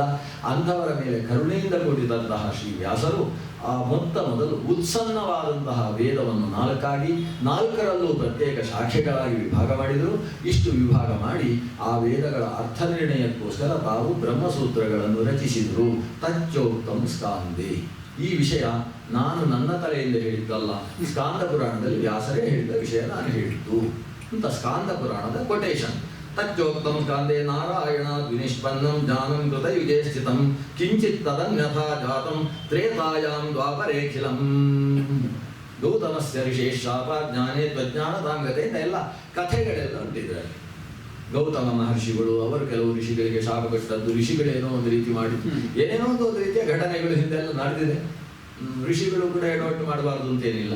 ಆದರೆ ಅವರು ಮಾಡಿದಂತಹ ಎಡವಟ್ಟಿನ ಕಾರಣದಿಂದ ಜ್ಞಾನವೇ ಅಜ್ಞಾನವಾಗುವಂತಹ ಪ್ರಸಂಗ ಬಂದು ಹೋಯಿತು. ಯಾಕಂದರೆ ಗೌತಮರು ಕೊಟ್ಟ ಶಾಪ ಅಂತ. ಗೌತಮರು ಒಬ್ಬ ಮಹರ್ಷಿಗಳು, ಅವರ ಗೋತ್ರ ಇದೆಲ್ಲ ಗೌತಮ ಗೋತ್ರ. ಆ ಗೋತ್ರದಲ್ಲಿ ಬಂದ ಮಹರ್ಷಿಗಳೆಲ್ಲರೂ ಗೌತಮರೇ. ಇಲ್ಲಿ ಗೌತಮ ಅಂತ ಹೇಳಿದರೆ ಮೂಲ ಗೌತಮ ಮಹರ್ಷಿಗಳಲ್ಲ, ಅವರ ಗೋತ್ರದಲ್ಲಿ ಬಂದಂತಹ ಒಬ್ಬ ಗೌತಮ ಮಹರ್ಷಿಗಳು. ಆ ಮಹರ್ಷಿಗಳು ಕೊಟ್ಟ ಶಾಪದಿಂದ ಜ್ಞಾನವೂ ಅಜ್ಞಾನವಾಯಿತು ಅಂತ. ಜ್ಞಾನದ ಬಗ್ಗೆ ಯಾರೂ ಶಾಪವನ್ನು ಕೊಡುವುದಕ್ಕೆ ಸಾಧ್ಯ ಇಲ್ಲ ಅಂತ ಒಂದು ನಿರ್ಧಾರ ಇದೆ. ಜ್ಞಾನದ ವಿಷಯದಲ್ಲಿ ಯಾರೂ ಶಾಪ ಕೊಡುವ ಹಾಗಿಲ್ಲ. ಜ್ಞಾನ ಹಾಗೇ ಇರ್ತದೆ. ಅದು ಶಾಪದ ಮೂಲಕವಾಗಿ ಜ್ಞಾನ ಅಜ್ಞಾನ ಆಗುವುದು ಇತ್ಯಾದಿಗಳಿಲ್ಲ. ಆದರೆ ಜ್ಞಾನದ ಬಗೆಗೆ ಒಬ್ಬ ಮಹರ್ಷಿ ಏನಾದರೂ ಶಾಪ ಕೊಟ್ಟರೆ ಅದು ತಾತ್ಕಾಲಿಕವಾಗಿರ್ತದೆ, ಶಾಶ್ವತ ಅಲ್ಲ. ತಾತ್ಕಾಲಿಕವಾಗಿ ಒಂದು ಸಲ ಜ್ಞಾನ ಮುಚ್ಚಿ ಹೋಗಿ ಅಜ್ಞಾನವೇ ಜ್ಞಾನ ಅನ್ನುವ ಭ್ರಮೆ ಬಂದು ಹೀಗೆ ಎಡವಟ್ಟಾಗ್ತದೆ. ಆದರೆ ಶಾಶ್ವತವಾಗಿ ಜ್ಞಾನದ ಬಗ್ಗೆ ಯಾವ ಶಾಪವೂ ನಿಲ್ಲುವುದಿಲ್ಲ. ಆದ್ದರಿಂದಾಗಿ ಗೌತಮ ಮಹರ್ಷಿಗಳು ಭಗವದಿಚ್ಛಾ ಪ್ರೇರಿತರಾಗಿ ಎಲ್ಲ ಜ್ಞಾನವು ಅಜ್ಞಾನವಾಗುವ ಹಾಗೆ ಶಾಪವನ್ನು ಕೊಟ್ಟರೂ ವ್ಯಾಸರು ಬಂದು ಮತ್ತೆ ವಿಜ್ಞಾನ ಸೂರ್ಯ ಉದಯಿಸಿ ಮತ್ತೆ ಜ್ಞಾನ ಯಥಾರ್ಥವಾಗಿ ಎಲ್ಲರೂ ಪಡೆಯುವ ಹಾಗಾಯಿತು ಅನ್ನುವುದು ಸ್ಥಿತಿ. ಇದನ್ನೆಲ್ಲ ಹೇಳತಕ್ಕಂತಹ ಬ್ರಹ್ಮಾಂಡ ಪುರಾಣದ ಮಾತುಗಳನ್ನು ಉಲ್ಲೇಖ ಮಾಡಿದರು. ವ್ಯಾಸರು ಅವತರಿಸಿ ಸುಜ್ಞಾನವನ್ನು ಪ್ರಚುರಪಡಿಸಿ ಆ ಸುಜ್ಞಾನವನ್ನು ಮನುಷ್ಯ ಪಿತೃಪಕ್ಷಿಷು ಅಂತ ಮನುಷ್ಯರಲ್ಲಿ ಇಟ್ಟಿದ್ದಾರೆ, ದೇವತೆಗಳಲ್ಲಿ ಮಾತ್ರ ಅಲ್ಲ, ಪಿತೃದೇವತೆಗಳಿಟ್ಟಿದ್ದಾರೆ, ಕೊನೆಗೆ ಪಕ್ಷಿಗಳಲ್ಲೂ ಇಟ್ಟಿದ್ದಾರೆ. ಜರಿತಾರಿ ಮೊದಲಾದಂತಹ ಪಕ್ಷಿಗಳು ಕೂಡ ಈ ಜ್ಞಾನವನ್ನು ಪಡೆದಿದ್ದಾರೆ. ಹೀಗೆ ಲೋಕದಲ್ಲಿ ಮತ್ತೆ ಯಥಾರ್ಥ ಜ್ಞಾನವನ್ನು ತಾವು ಸಂಸ್ಥಾಪನೆ ಮಾಡಿದ್ದಾರೆ ಎಂದು ಹೇಳುವ ಬ್ರಹ್ಮಾಂಡ ಪುರಾಣದ ಮಾತುಗಳನ್ನು ಉಲ್ಲೇಖ ಮಾಡಿದೆ. ಇದಕ್ಕೆ ತಚ್ಚೋಕ್ತಂ ಬ್ರಹ್ಮಾಂಡೆ ಅಥವಾ ತಚ್ಚೋಕ್ತಂ ಸ್ಕಾಂದೆ ಎಂತ ಸ್ಕಾಂದ ಮತ್ತು ಬ್ರಹ್ಮಾಂಡದ ಮಾತುಗಳನ್ನು ಶ್ರೀ ಮಧ್ವಾಚಾರ್ಯರು ಉಲ್ಲೇಖ ಮಾಡಿ ನಾನು ಹೇಳಿದ್ದು ಪುರಾಣದಲ್ಲಿದೆ ಅಂತ ಹೇಳ್ತಾರಲ್ವ, ಆ ರೀತಿ ಹೇಳುವಾಗ ಅದಕ್ಕೆ ಭಾಷ್ಯವನ್ನು ಟೀಕೆಯನ್ನು ರಚಿಸತಕ್ಕಂತಹ ಜಯತೀರ್ಥರು, ಅದಕ್ಕಿಂತ ಹಿಂದೆ ಟೀಕೆಯನ್ನು ರಚಿಸಿದಂತಹ ತ್ರಿವಿಕ್ರಮ ಪಂಡಿತಾಚಾರ್ಯರು, ಆ ತ್ರಿವಿಕ್ರಮ ಪಂಡಿತಾಚಾರ್ಯರು ಒಂದು ಮಾತು ಹೇಳ್ತಾರೆ. ಏನು? ಮಧ್ವಾಚಾರ್ಯರು ಹೇಳಿ ಆಯಿತು, ಏನು ವೇದಗಳನ್ನು ನಾಲ್ಕಾಗಿ ಮಾಡಿದ್ರು, ಸಾಕ್ಷಾತ್ ನಾರಾಯಣೀಯ ವ್ಯಾಸರು ಇದನ್ನು ಹೇಳಿ ಆಯಿತು. ಹೇಳಿ ಆದ ಮೇಲೆ ತಚ್ಚೋಕ್ತಮ ಸ್ಕಾಂದೆ ಅಂತ ಯಾಕೆ ಹೇಳ್ತಾ ಇದ್ದಾರೆ? ಯಾಕಂದ್ರೆ ಆಚಾರ್ಯರು ಹೇಳಿದ ಮೇಲೆ ನಮಗೆ ಪ್ರಶ್ನೆಯೇ ಇಲ್ಲ. ಆಚಾರ್ಯರು ಪರಮ ಪ್ರಮಾಣ, ಅವರು ಹೇಳಿದ ಮೇಲೆ ಮುಂದಕ್ಕೆ ಪ್ರಶ್ನೆಯೇ ಬರುವುದಿಲ್ಲ. ಇದು ಅದರ ಮೇಲೆ ಇದನ್ನು ಸ್ಕಾಂದದಲ್ಲಿ ಹೇಳಿದ್ದಾರೆ, ಇದು ಯಾಕೆ ಬೇಕು? ಇದಕ್ಕೆ ತ್ರಿವಿಕ್ರಮ ಪಂಡಿತರು ಹೇಳುವುದು ಯದ್ಯಪ್ಯಾಚಾರ್ಯಾ ಸ್ವೋಕ್ತಾರ್ಥೇ ಸ್ವಯಮೇವ ಪ್ರಮಾಣ. ಆಚಾರ್ಯರು ತಾವೇ ಹೇಳಿದ ವಿಷಯದಲ್ಲಿ ತಾವೇ ಪ್ರಮಾಣ, ಅವರು ಹೇಳಿದ ಮೇಲೆ ಮತ್ತೆ ಪ್ರಶ್ನೆ ಇಲ್ಲ. ನಾವೇನಾದರೂ ಒಂದು ವಿಷಯ ಹೇಳಿದರೆ ಇದನ್ನು ಮಧ್ವಾಚಾರ್ಯ ಹೇಳಿದ್ದಾರೆ ಅಂತ ಹೇಳಬೇಕು, ಯಾಕಂದ್ರೆ ನಾವು ಸ್ವತಃ ಪ್ರಮಾಣ ಅಲ್ಲ. ಮಧ್ವಾಚಾರ್ಯ ಹೇಳಿದ್ರಿಂದ ನಾವು ಹೇಳಿದ್ದು ಸರಿ ಅಂತ ಹೇಳಬೇಕು. ಮಧ್ವಾಚಾರ್ಯರು ಹೇಳಿದ ಮೇಲೆ ತಚ್ಚೋಕ್ತಮ ಸ್ಕಾಂದೆ ಅಂತ ಯಾಕೆ ಹೇಳಬೇಕು ಅವರು? ಅಂದ್ರೆ ತಥಾಪಿ ತಚ್ಚೋ ಸ್ಕಾಂದೇ ಚೋಕ್ತಮಿತಿ ಪ್ರೌಢಿವಾದಂ ಕರೋತಿ. ಹಾಗಿದ್ರೂ ಕೂಡ ಒಂದು ಪ್ರೌಢಿವಾದ ಮಾಡ್ತಾರೆ. ಈ ಪ್ರೌಢಿವಾದ ಅನ್ನೋ ಶಬ್ದಕ್ಕೆ ಅನೇಕ ಅರ್ಥ ಇದೆ. ಅದರಲ್ಲಿ ಒಂದು ಅರ್ಥ ಏನು ಗೊತ್ತು? ಸ್ಟಂಟ್ ಅಂತ ಅರ್ಥ. ನಾವು ಲೋಕದಲ್ಲಿ ಏನೋ ಸ್ಟಂಟ್ ಮಾಡ್ತಾ ಇದ್ದೇನೆ ಅಂತ ಹೇಳುದಿಲ್ಲ, ಹಾಗೆ ಇದು ಆ ಒಂದು ಅರ್ಥವೂ ಕೂಡ ಇದೆ. ಆಚಾರ್ಯರು ಪ್ರೌಢಿವಾದ ಮಾಡ್ತಾ ಇದ್ದಾರೆ. ಪ್ರೌಢಿವಾದ ಅನ್ನುವುದಕ್ಕೆ ಭಾಷ್ಯದಲ್ಲಿ ಅವರೇ ವಿವರಣೆಯನ್ನು, ಅದಕ್ಕೆ ಟಿಪ್ಪಣಿಯನ್ನು ರಚಿಸಿದವರು ಹೇಳ್ತಾರೆ, ಆಚಾರ್ಯರು ತಾವು ಹೇಳಿದ ವಿಷಯದಲ್ಲಿ ತಾವೇ ಸ್ವತಃ ಪ್ರಮಾಣ. ಯಾಕಂದ್ರೆ ಇಡೀ ಬ್ರಹ್ಮಾಂಡ ಅವರ ಕೈಯಲ್ಲಿರುವ ನೆಲ್ಲಿಕಾಯಿಯ ಹಾಗೆ ಅವರು ಎಲ್ಲವನ್ನು ತಿಳಿದವರು. ನ ಕುತೂಹಲಿತ ಕುತೂಹಲಂ ತಮ್ಮ ಮಧ್ವ ವಿಜಯದಲ್ಲಿ ಅದನ್ನು ಉಲ್ಲೇಖ ಮಾಡ್ತಾರೆ. ಇಡೀ ಗೃಹ ಬುದ್ಧಿಯ ಮಮ ನಿಷ್ಕುತೂಹಲಂ, ಇಡೀ ಬ್ರಹ್ಮಾಂಡವನ್ನು ತಮ್ಮ ಮನೆಯ ಹಾಗೆ ನೋಡ್ತಕ್ಕಂಥವರು ಆ ವಾಯುತತ್ವ ಶ್ರೀಮನ್ ಮಧ್ವಾಚಾರ್ಯರು. ಅವರಿಗೆ ಈ ಬ್ರಹ್ಮಸೂತ್ರದ ವಿಷಯದಲ್ಲಿ ಅವರು ಹೇಳ್ತಕ್ಕಂಥ ವಿಷಯಕ್ಕೆ ಇನ್ನೊಂದು ಪ್ರಮಾಣಿಯಾಗಬೇಕು, ಅವರೇ ಪ್ರಮಾಣ. ಹಾಗಿದ್ರೂ ಕೂಡ ಇದು ಸ್ಕಾಂದದಲ್ಲಿ ಹೇಳಿದ್ದಾರೆ ಅಂತ ಯಾಕೆ ಹೇಳಿದ್ದಾರೆ? ಯಾಕಂದ್ರೆ ಲೋಕದ ಜನತೆ ತನ್ನನ್ನು ನಂಬದೇ ಇದ್ದವರು ಕೂಡ ಸ್ಕಾಂದವನ್ನು ನಂಬ್ತಾರಲ್ಲ, ಸ್ಕಾಂದದಲ್ಲಿ ಹೇಳಿದ್ದನ್ನು ನಾನು ಹೇಳಿದ್ದೇನೆ ಅದರಿಂದ ಅದನ್ನು ನಂಬಲಿ ಅಂತ ಲೋಕದ ಜನಕ್ಕೆ ಒಂದು ರೀತಿಯ ಪ್ರೌಢಿವಾದದಿಂದ ಆಚಾರ್ಯರು ಹೇಳಿದ್ದಾರೆ ಹೊರತು ಅವರು ಹೇಳಿದ ವಿಷಯಕ್ಕೆ ಇನ್ನೊಂದು ಕೊಟೇಶನ್ ಬೇಕು ಅಂತಲೇ ಇಲ್ಲ ಅಂತ ತ್ರಿವಿಕ್ರಮ ಪಂಡಿತರು ಒಂದು ಮಾತು ಬರೀತಾರೆ. ಅಂತೂ ಸ್ಕಾಂದ ಪುರಾಣದ ಅಷ್ಟೂ ವಿಷಯಕ್ಕೆ ಏಕದ ಯಾವುದು ದಶಧ ಚೈವ ಅದನ್ನು ಹೇಗೆ ವಿಭಾಗ ಮಾಡಿದರು? ಶತಧ ಚ ಸಹಸ್ರಧ, ಇದನ್ನು ಏಕಶತಧ ವಿಭಾಗ ಮಾಡಿದ್ದಾರೆ, ಸಹಸ್ರಧ ವಿಭಾಗ ಮಾಡಿದ್ದಾರೆ, ಚತುರ್ವಿಂಶತಿಧ ವಿಭಾಗ ಮಾಡಿದ್ದಾರೆ, ದ್ವಾದಶಧ ವಿಭಾಗ ಮಾಡಿದ್ದಾರೆ. ಇಷ್ಟೇ ಶಾಖೆಗಳು ಅನ್ನೋದು ಕೂಡ ಅದು ಸ್ಕಾಂದ ಪುರಾಣದಲ್ಲಿರತಕ್ಕಂಥ ಮಾತು ಅಂತ ಅಷ್ಟನ್ನು ಉಲ್ಲೇಖ ಮಾಡಿದೆ. ಇಷ್ಟು ಹೇಳಿ ರಚಿಸಿದ ಸೂತ್ರವನ್ನು ವಿವರಣೆ ಕೊಡ್ತೇನೆ ಅಂತೇಳಿ ಸೂತ್ರದ ವಿವರಣೆಯನ್ನು ಪ್ರಾರಂಭ ಮಾಡ್ತಾರೆ. ಜ್ಞಾನಂ ಸಂಸ್ಥಾಪ್ಯ ಭಗವಾನ್ ಕ್ರೀಣತೆ ಪುರುಷೋತ್ತಮ ಅಂತ ಅಲ್ಲಿಯ ತನಕ ಕೊಟೇಶನ್ ಕೊಟ್ಟು ಓಂ ಅಥಾತೋ ಬ್ರಹ್ಮ ಜಿಜ್ಞಾಸ ಅನ್ನೋ ಸೂತ್ರವನ್ನು ಇಳಿಸಿ ಅದಕ್ಕೆ ವ್ಯಾಖ್ಯಾನ ಮಾಡ್ತಾರೆ. ಮೊದಲನೇ ಸೂತ್ರ ವ್ಯಾಸರು ಸೂತ್ರದಲ್ಲಿ ಶುರು ಮಾಡಿದ್ದೆ ಓಂ ಅಥಾತೋ ಬ್ರಹ್ಮ ಜಿಜ್ಞಾಸ, ಹೀಗೆ ಶುರು ಮಾಡಿದ್ದು. ಅದಕ್ಕಿಂತ ಮುಂಚೆ ಏನೂ ಬರೀಲಿಲ್ಲ ಬ್ರಹ್ಮಸೂತ್ರದಲ್ಲಿ, ಅಂದರೆ ಅದಕ್ಕೆ ಮಂಗಳ ಶ್ಲೋಕವನ್ನು ಬರೀಲಿಲ್ಲ. ಸಾಮಾನ್ಯವಾಗಿ ಯಾವುದೇ ಗ್ರಂಥವನ್ನು ರಚಿಸುವಾಗ ಆರಂಭದಲ್ಲಿ ಒಂದು ಮಂಗಳ ಶ್ಲೋಕ ರಚಿಸಬೇಕು ಅಂತ ಸಂಪ್ರದಾಯ. ಅವರು ಭಾಗವತವನ್ನು ರಚಿಸುವಾಗಲೂ ಕೂಡ ಜನ್ಮಾದ್ಯಸ್ಯತಃ ಅಂತ ಒಂದು ಮಂಗಳ ಶ್ಲೋಕ ರಚನೆ ಮಾಡಿದ್ದಾರೆ. ಬ್ರಹ್ಮಾಂಡ ಪುರಾಣ, ಸ್ಕಾಂದ ಪುರಾಣಗಳಂತಹ ಪುರಾಣಗಳಲ್ಲೂ ಕೂಡ ಆದಿಯಲ್ಲಿ ನಮಸ್ತಸ್ಮೈ ಭಗವತೆ ಅಂತ ಒಬ್ಬ ಭಗವಂತನನ್ನು ಸ್ತೋತ್ರ ಮಾಡತಕ್ಕಂಥ ಒಂದು ಶ್ಲೋಕವನ್ನು ರಚನೆ ಮಾಡಿದ್ದಾರೆ. ಹಾಗಿರುವಾಗ ಇಲ್ಲಿ ಮಂಗಳ ಶ್ಲೋಕ ಇಲ್ಲವಲ್ಲ ಅಂತ ಪ್ರಶ್ನೆ ಬರ್ತದಲ್ಲ, ಅದಕ್ಕೆ ಅಥ ಅಂತ ಶುರುವಾಗುವಾಗ ಅಲ್ಲಿ ಮಂಗಳ ಶ್ಲೋಕ ಬೇಕಾಗಿಲ್ಲ ಅಂತ ಆಚಾರ್ಯರು ವಿವರಣೆ ಕೊಡ್ತಾರೆ. ಅಥ ಶಬ್ದ ಮಂಗಲಾರ್ಥ ಅಧಿಕಾರಾನಂತರ್ಯಾರ್ಥಶ್ಚ. ಇಲ್ಲಿ ಇರತಕ್ಕಂತಹ ಅಥ ಅಂತಕ್ಕಂತಹ ಶಬ್ದ, ಅಥ ಶಬ್ದ ಮಂಗಲಾರ್ಥ. ಇಲ್ಲಿರುವ ಅಥ ಎಂಬ ಶಬ್ದ ಮಂಗಲವನ್ನು ಹೇಳುವಂತಹ ಶಬ್ದ. ಮಂಗಲಾರ್ಥ ಅಂತ ಅಲ್ಲಿ ಶಬ್ದ ಇದೆ. ಮಂಗಲಾರ್ಥ ಅಂದ್ರೇನು? ಮಂಗಲ ಎಂಬ ಅರ್ಥ ಉಳ್ಳದ್ದು ಅಂತ ಹೀಗೊಂದು ಅರ್ಥ ಬರ್ತದೆ. ವಸ್ತುನ ಅಥ ಅನ್ನೋ ಶಬ್ದಕ್ಕೆ ಮಂಗಲ ಅಂತ ಅರ್ಥ ಅಲ್ಲ. ಮತ್ತೇನು? ಅಥ ಶಬ್ದವನ್ನು ಕೇಳಿದರೆ ಸಾಕು ನಮಗೆ ಮಂಗಲ ಆಗ್ತದೆ ಅಂತ. ಅದು ಅಥ ಶಬ್ದವು ಮಂಗಲಾರ್ಥ ಅಂದರೆ ಮಂಗಲವೆಂಬ ಅರ್ಥ ಉಳ್ಳದ್ದು ಅಥ ಶಬ್ದ ಅಲ್ಲ, ಮತ್ತೆ ಮಂಗಲವೆಂಬ ಪ್ರಯೋಜನ ಉಳ್ಳದ್ದು. ಅರ್ಥ ಅನ್ನೋ ಶಬ್ದಕ್ಕೆ ಪ್ರಯೋಜನ ಅಂತ ಒಂದು ಅರ್ಥ ಇದೆ. ಮಂಗಲಾರ್ಥ ಅಂದರೆ ಮಂಗಲಂ ಏವ ಅರ್ಥ ಪ್ರಯೋಜನಂ ಯಸ್ಯ. ಮಂಗಲವೇ ಪ್ರಯೋಜನವಾಗಿ ಉಳ್ಳದ್ದು ಅಥ ಶಬ್ದ. ಅಂದರೆ ಹೇಗೆ? ಈಗ ಶಂಖ ಧ್ವನಿ ಇದೆ, ವೀಣಾ ಧ್ವನಿ ಇದೆ, ವೇಣು ಧ್ವನಿ ಇದೆ. ಶಂಖ, ವೀಣಾ, ವೇಣು ಧ್ವನಿಗಳು ಅದು ಕೇಳಿದರೆ ಸಾಕು, ಅದು ಮಂಗಲ. ನಮ್ಮ ಮಗನಿಗೆ ಹೆಣ್ಣು ನೋಡುವುದಕ್ಕೆ ಅಂತ ನಾವು ಹೊರಟಿದ್ದೇವೆ. ಹೆಣ್ಣು ನೋಡುವುದಕ್ಕೆ ಹೋಗುವಾಗ ಅವರ ಮನೆಗೆ ಇನ್ನೇನು ಹತ್ತಿರ ಆಗಬೇಕು, ಅಷ್ಟು ಹೊತ್ತಿಗೆ ನಮಗೆ ಒಂದು ಶಂಖ, ನರಸಣ್ಣ ಹಿಡ್ಕೊಂಡು ಶಂಖವನ್ನು ಊದಿಕೊಂಡು ಗಂಟೆ ಶಬ್ದ ಮಾಡಿಕೊಂಡು ಸಾಕ್ತಾ ಇದ್ದಾನೆ ಅಂತ ಅಂದ್ಕೊಳ್ಳ. ಇದರಿಂದ ಏನು ತೀರ್ಮಾನ ಆಗ್ತದೆ? ಓ, ಇದು ನಿಶ್ಚಯ ಆಯಿತು ಅಂತ ಅರ್ಥ. ಇದು ಮಂಗಲ. ಆ ಶಂಖ ಧ್ವನಿ ಎನ್ನುವುದೇ ಮಂಗಲ ಘೋಷ. ವೀಣಾ ಧ್ವನಿ ಎನ್ನುವುದೇ ಮಂಗಲ, ವೇಣು ಧ್ವನಿ ಎನ್ನುವುದೇ ಮಂಗಲ. ಆ ಧ್ವನಿ ಶ್ರವಣ ಮಾತ್ರದಿಂದ ಮಂಗಲವನ್ನು ಉಂಟು ಮಾಡುತ್ತದೆ. ಅದರ ಅರ್ಥ ಮಂಗಲ ಅಲ್ಲ. ಆ ಶಂಖದಲ್ಲಿ ಊದಿದ್ದೇನು, ಏನೋ ಒಂದು ರೀತಿಯ ಶಬ್ದ ಬರುವ ಹಾಗೆ ಓದಿದ್ರು, ಅದು ಮಂಗಲ ಅದಲ್ಲ. ಆ ಶಂಖ ಧ್ವನಿಯೇ ಮಂಗಲ. ಹೇಗೋ ಹಾಗೆ ಅಥ ಮತ್ತು ಓಂ ಈ ಎರಡು ಶಬ್ದಗಳೇನಿದೆ ಇದು ಮಂಗಲ ಅಂತ. ಅದನ್ನು ಶ್ರವಣ ಮಾಡಿದ್ರೇನೆ ಮಂಗಲ. ಓಂಕಾರಶ್ಚಾಥ ಶಬ್ದಶ್ಚ ದ್ವಾವೇತೌ ಬ್ರಹ್ಮಣಃ ಪುರ ಶಂಖಂ ಕಂಠಂ ಭಿದ್ವಾ ವಿನಿರ್ಯಾತೌ ತಸ್ಮಾತ್ ಮಾಂಗಲಿಕೌ ಉಭೌ. ಚತುರ್ಮುಖ ಬ್ರಹ್ಮ ನಾಮಾತ್ಮಕ ರೂಪಾತ್ಮಕ ಪ್ರಪಂಚವನ್ನು ಸೃಷ್ಟಿಸುವುದಕ್ಕೆ ಹೊರಟಿದ್ದಾರೆ. ಚತುರ್ಮುಖನ ರೂಪಾತ್ಮಕ ಪ್ರಪಂಚ ಸೃಷ್ಟಿ ಅದು ಮಹತ್ತತ್ವದಿಂದ ಪ್ರಾರಂಭಿಸಿ ಮನುಷ್ಯನ ಸೃಷ್ಟಿಯ ತನಕ ಸೃಷ್ಟಿಯಾಯಿತು. ಈ ರೂಪಾತ್ಮಕ ಪ್ರಪಂಚದ ಜೊತೆಗೆ ನಾಮಾತ್ಮಕ ಅಂದರೆ ಏನು ಸೃಷ್ಟಿಸಿದ್ದಾನೆ ಅದನ್ನು ಹೇಳುವ ಶಬ್ದಗಳ ಸೃಷ್ಟಿಯಾಗಬೇಕು. ಈಗ ಒಂದು ಕುರ್ಚಿಯನ್ನು ಸೃಷ್ಟಿ ಮಾಡಿದರೆ ಪ್ರಯೋಜನ ಇಲ್ಲ. ಆ ಕುರ್ಚಿಯನ್ನು ಹೇಳುವುದಕ್ಕೆ ಕುರ್ಚಿ ಅಥವಾ ಕುರ್ಸಿ ಅನ್ನೋ ಒಂದು ಶಬ್ದವೂ ನಿರ್ಮಾಣ ಆಗಬೇಡ, ಚೈರ್ ಅನ್ನೋ ಶಬ್ದ ಅದು ನಿರ್ಮಾಣ ಆಗಬೇಡ. ಒಂದು ಅರ್ಥ ಸೃಷ್ಟಿಯಾದ ಮೇಲೆ ಅರ್ಥವನ್ನು ಹೇಳುವುದಕ್ಕೆ ಬೇಕಾದರೆ ಶಬ್ದದ ಸೃಷ್ಟಿಯೂ ಆಗಬೇಕು. ಅದಕ್ಕೆ ನಾಮಾತ್ಮಕ ಪ್ರಪಂಚದ ಸೃಷ್ಟಿ ಅಂತ ಕರೀತಾರೆ. ಈ ವಸ್ತುಗಳನ್ನೆಲ್ಲ ಸೃಷ್ಟಿಸಿದ ಮೇಲೆ ಅದನ್ನು ಹೇಳುವ ಅರ್ಥ ಶಬ್ದಗಳನ್ನು ಸೃಷ್ಟಿ ಮಾಡುವಂತಹ ಸಂದರ್ಭ. ಆ ಶಬ್ದವನ್ನು ಸೃಷ್ಟಿಸುವಾಗ, ಸೃಷ್ಟಿಸುವುದು ಅಂದ್ರೆ ಏನು? ಶಬ್ದ ಶಾಶ್ವತ. ಶಬ್ದ ಅನಾದಿ ಕಾಲದಿಂದ ಅನಂತ ಕಾಲದ ತನಕ ಶಬ್ದಗಳು ಉಂಟು. ಆ ಶಬ್ದಗಳು ಆ ಅರ್ಥಗಳನ್ನು ಹೇಳಬೇಕಾದ್ರೆ ಪ್ರಳಯ ಕಾಲದಲ್ಲಿ ಅರ್ಥ ಇರುವುದಿಲ್ಲ. ಅರ್ಥ ಇಲ್ಲದೆ ಹೋದರೆ ಶಬ್ದ ಹೇಗಿರುತ್ತದೆ? ಆ ಶಬ್ದ ಎಲ್ಲ ಶಬ್ದವು ನಾರಾಯಣ ಅನ್ನುವ ಅರ್ಥವನ್ನು ಹೇಳುತ್ತೆ. ಆ ಹೊತ್ತಿಗೆ ಎಲ್ಲ ಶಬ್ದಕ್ಕೂ ನಾರಾಯಣ ಅನ್ನುವ ಅರ್ಥ ಅಂತೂ ಇದ್ದೇ ಇದೆ, ಅದನ್ನು ಹೇಳುತ್ತೆ. ಉಳಿದ ವಸ್ತುಗಳನ್ನು ಅದು ಹೇಳಬೇಕಾದ್ರೆ ವಸ್ತು ಬಂದಾಗ ಆ ಶಬ್ದ ವಾಚ್ಯವಾಚಕ ಭಾವ ಸಂಬಂಧದಿಂದ ಅರ್ಥದ ಜೊತೆಗೆ ಸಂಬಂಧವನ್ನು ಪಡೆಯುತ್ತೆ. ಇದು ಸ್ಥಿತಿ. ಔತ್ಪತ್ತಿಗಸ್ತು ಶಬ್ದಸ್ಯಾರ್ಥೇನ ಸಂಬಂಧ ಅಂತ ಜೈಮಿನಿಯು ಕೂಡ ಆ ಸೂತ್ರವನ್ನು ರಚನೆ ಮಾಡ್ತಾರೆ. ಈ ನಾಮಾತ್ಮಕ ಪ್ರಪಂಚದ ಸೃಷ್ಟಿಗೆ ಯೋಚನೆ ಮಾಡಿದ ಬ್ರಹ್ಮನ ಕಂಠದಿಂದ ಮೊದಲು ಬಂದ ಶಬ್ದ ಯಾವುದು? ಓಂ ಅಥ ಅಂತ ಮೊದಲು ಬಂದದ್ದು. ಕಂಠದಿಂದ ಶಬ್ದಗಳ ಸೃಷ್ಟಿಯಲ್ಲಿ ಮೊದಲು ಬಂದದ್ದು ಓಂಕಾರಶ್ಚ ಅಥ ಶಬ್ದಶ್ಚ ದ್ವಾವೇತೌ ಬ್ರಹ್ಮಣಃ ಪುರ ಕಂಠಂ ಭಿದ್ವಾ ವಿನಿರ್ಯಾತೌ. ಪುರ ಬ್ರಹ್ಮಣಃ ಕಂಠಂ ಭಿದ್ವಾ ಓಂಕಾರಶ್ಚ ಅಥ ಶಬ್ದಶ್ಚ ವಿನಿರ್ಯಾತೌ. ಅವುಗಳು ಹೊರಗೆ ಬಂದಿದ್ದಾವೆ. ತಸ್ಮಾತ್ ಮಾಂಗಲಿಕವು ಭವ. ಇಂಥದ್ದನ್ನು ಅರ್ಥವಾದ ಅಂತ ಕರೀತಾರೆ. ಹೊಗಳುವುದು ಓಂಕಾರ ಅಥ ಶಬ್ದಗಳನ್ನು ಹೊಗಳುವುದು ಏನು? ಮೊದಲು ಬ್ರಹ್ಮನ ಕಂಠದಿಂದ ಹೊರಗೆ ಬಂದದ್ದು.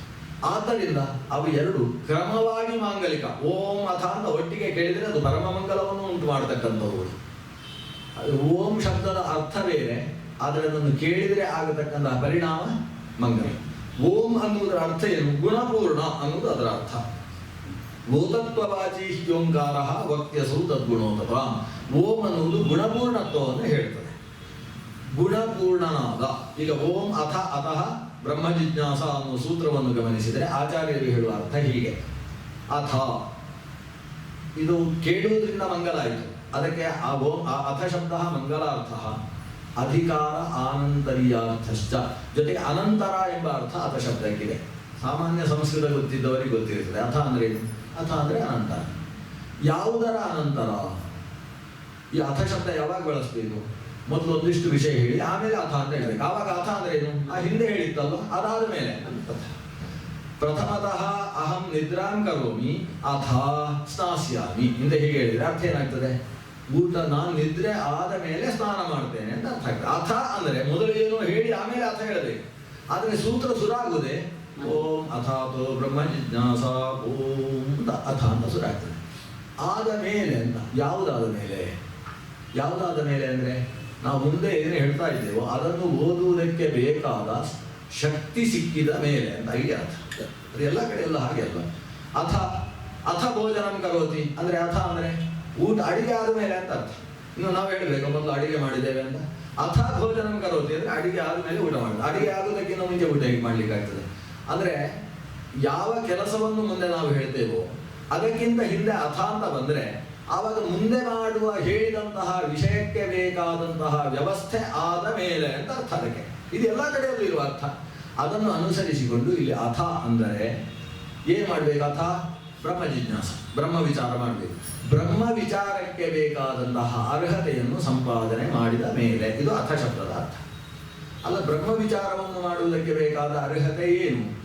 ಆ ಅರ್ಹತೆಯನ್ನು ಹೇಳುವುದಕ್ಕೆ ಒಂದು ಪುಟದಷ್ಟು ಭಾಷೆ ನಮ್ಮಲ್ಲೆಲ್ಲ ಉಂಟೋ ಇಲ್ಲೋ ಅಂತ ವಿಚಾರ ಮಾಡಬೇಕಾದಂತಹ ವಿಷಯಗಳು. ಬ್ರಹ್ಮ ವಿಚಾರ ಮಾಡುವವನಿಗೆ ಬೇಕಾಗಿರತಕ್ಕಂಥ ಅರ್ಹತೆ ಏನು? ಪ್ರಮುಖವಾದದ್ದು ಶಮ, ದಮ, ಮುಮುಕ್ಷ. ಶಮದಮಾದಿ ಸಂಪತ್ತಿ ಮತಃ ಮುಮುಕ್ಷೋಹೋ ಅಂತ. ಶಮ, ದಮ, ಮುಮುಕ್ಷ ಇದು ಪ್ರಮುಖವಾದ ಅರ್ಹತೆ. ಶಮ ಅಂದರೆ ಏನು? ಪ್ರಪಂಚದ ಎಲ್ಲ ಸುಖಗಳ ಬಗ್ಗೆಯೂ ಕೂಡ ನ್ಯೂಟ್ರೋಲ್ ಆಗಿರುವುದು. ಅಂದರೆ ಆಸಕ್ತಿಯನ್ನು ಸಿಕ್ಕಾಬಟ್ಟೆ ಹೊಂದದೇ ಇರುವುದು. ಆಸಕ್ತಿ ಇಲ್ಲ ಅಂತಲ್ಲ, ಸಿಕ್ಕಾಬಟ್ಟೆ ಅದರಲ್ಲಿ ಮುಳುಗದೇ ಇರುವುದು. ಭಗವಂತನ ಬಗ್ಗೆ ಮನಸ್ಸು ಇರುವುದು. ಇದಕ್ಕೆ ಶಮ ಅಂತ ಹೆಸರು. ಶಮ, ಶಮೋ ಮನ್ನಿಷ್ಠತಾ ಬುದ್ಧಿ. ಶಮ ಅಂದರೆ ಭಗವಂತನಲ್ಲಿ ಮನಸ್ಸು ಇಡುವಿಕೆ.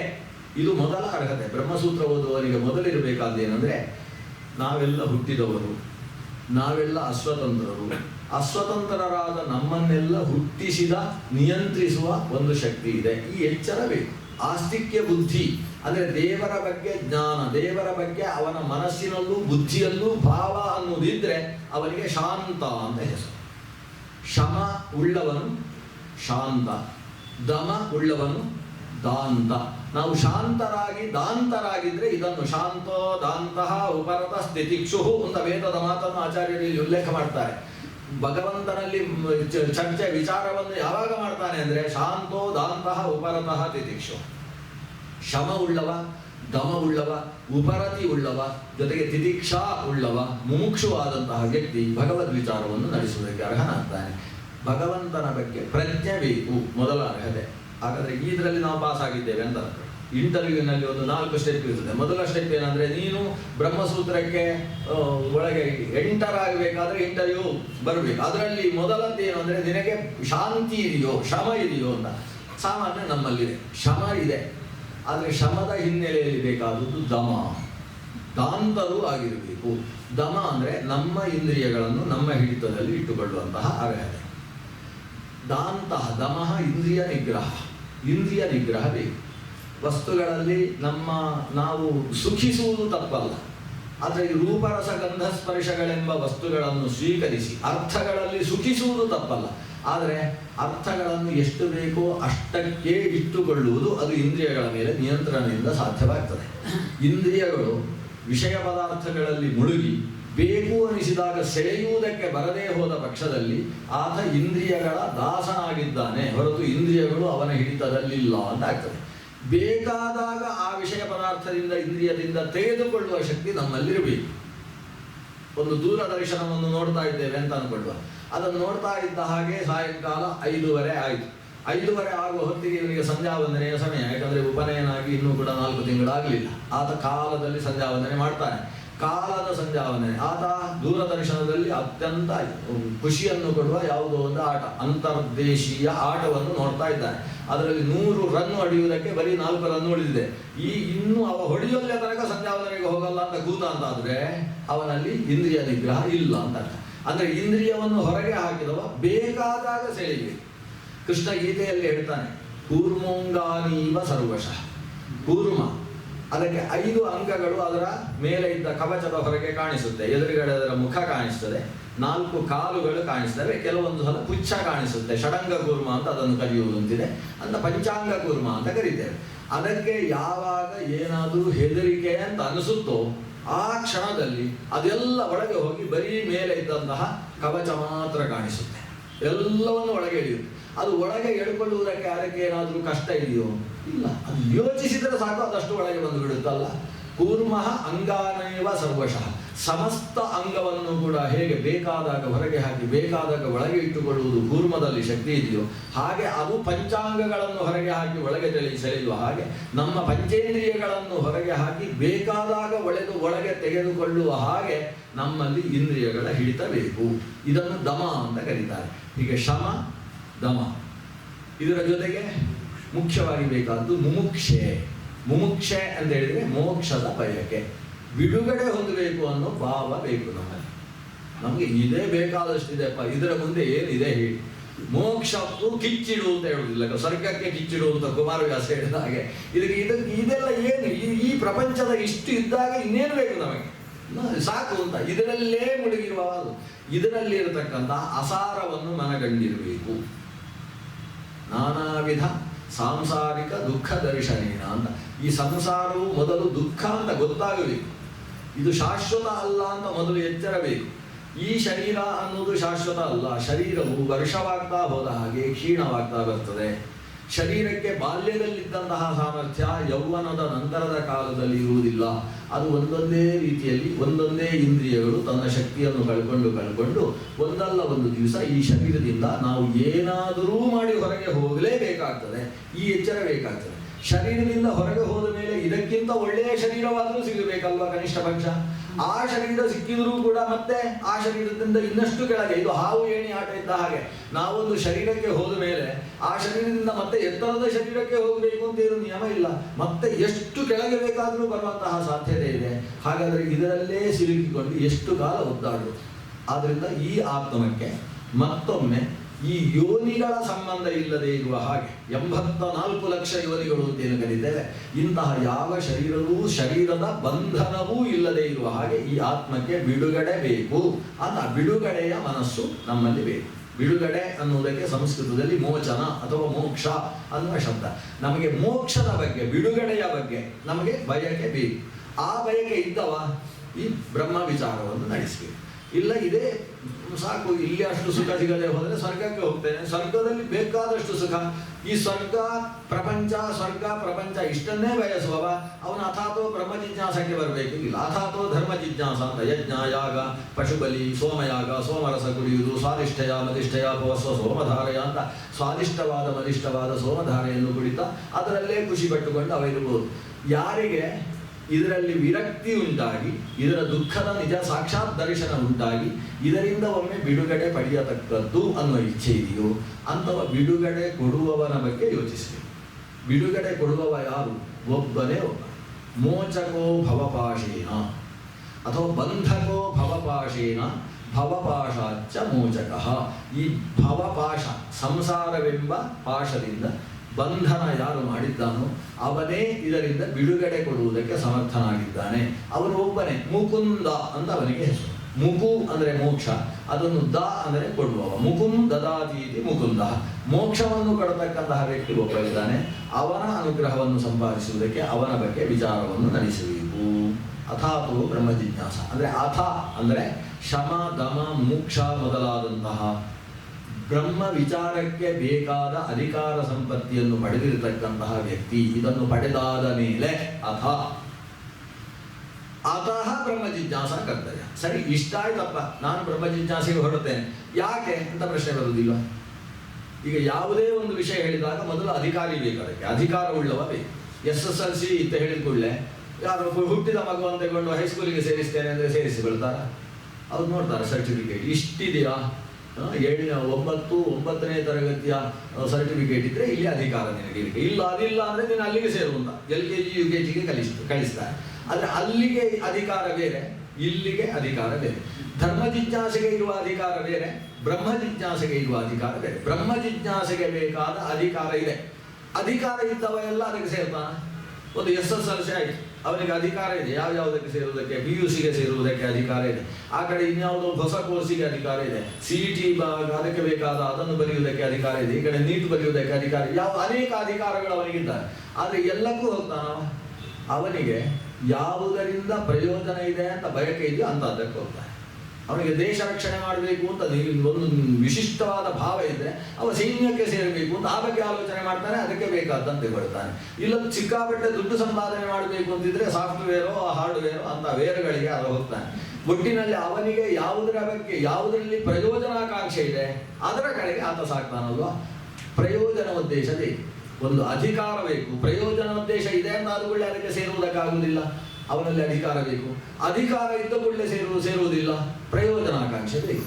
ಈಗ ನಾವು ಬ್ರಹ್ಮ ಜಿಜ್ಞಾಸೆ ಮಾಡಬೇಕಾದ್ರೆ ಅಧಿಕಾರ ಹೇಳಿ ಆಯ್ತು, ಪ್ರಯೋಜನ ಏನು? ಅಥಾತೋ ಅನ್ನುವಲ್ಲಿ ಅತಃ ಅನ್ನೋದು ಪ್ರಯೋಜನವನ್ನು ಹೇಳ್ತದೆ. ಪ್ರಯೋಜನ ಇರುವುದರಿಂದ ಏನು ಪ್ರಯೋಜನ? ನೀನು ಏನನ್ನು ಬಯಸಿದ್ಯಪ್ಪ? ಮುಮುಕ್ಷು ಅಲ್ವಾ ನೀನು? ಮುಮುಕ್ಷು ಅಂದ್ರೆ ಏನು? ಮೋಕ್ಷವನ್ನು ಬಯಸಿದ್ಯಲ್ಲ.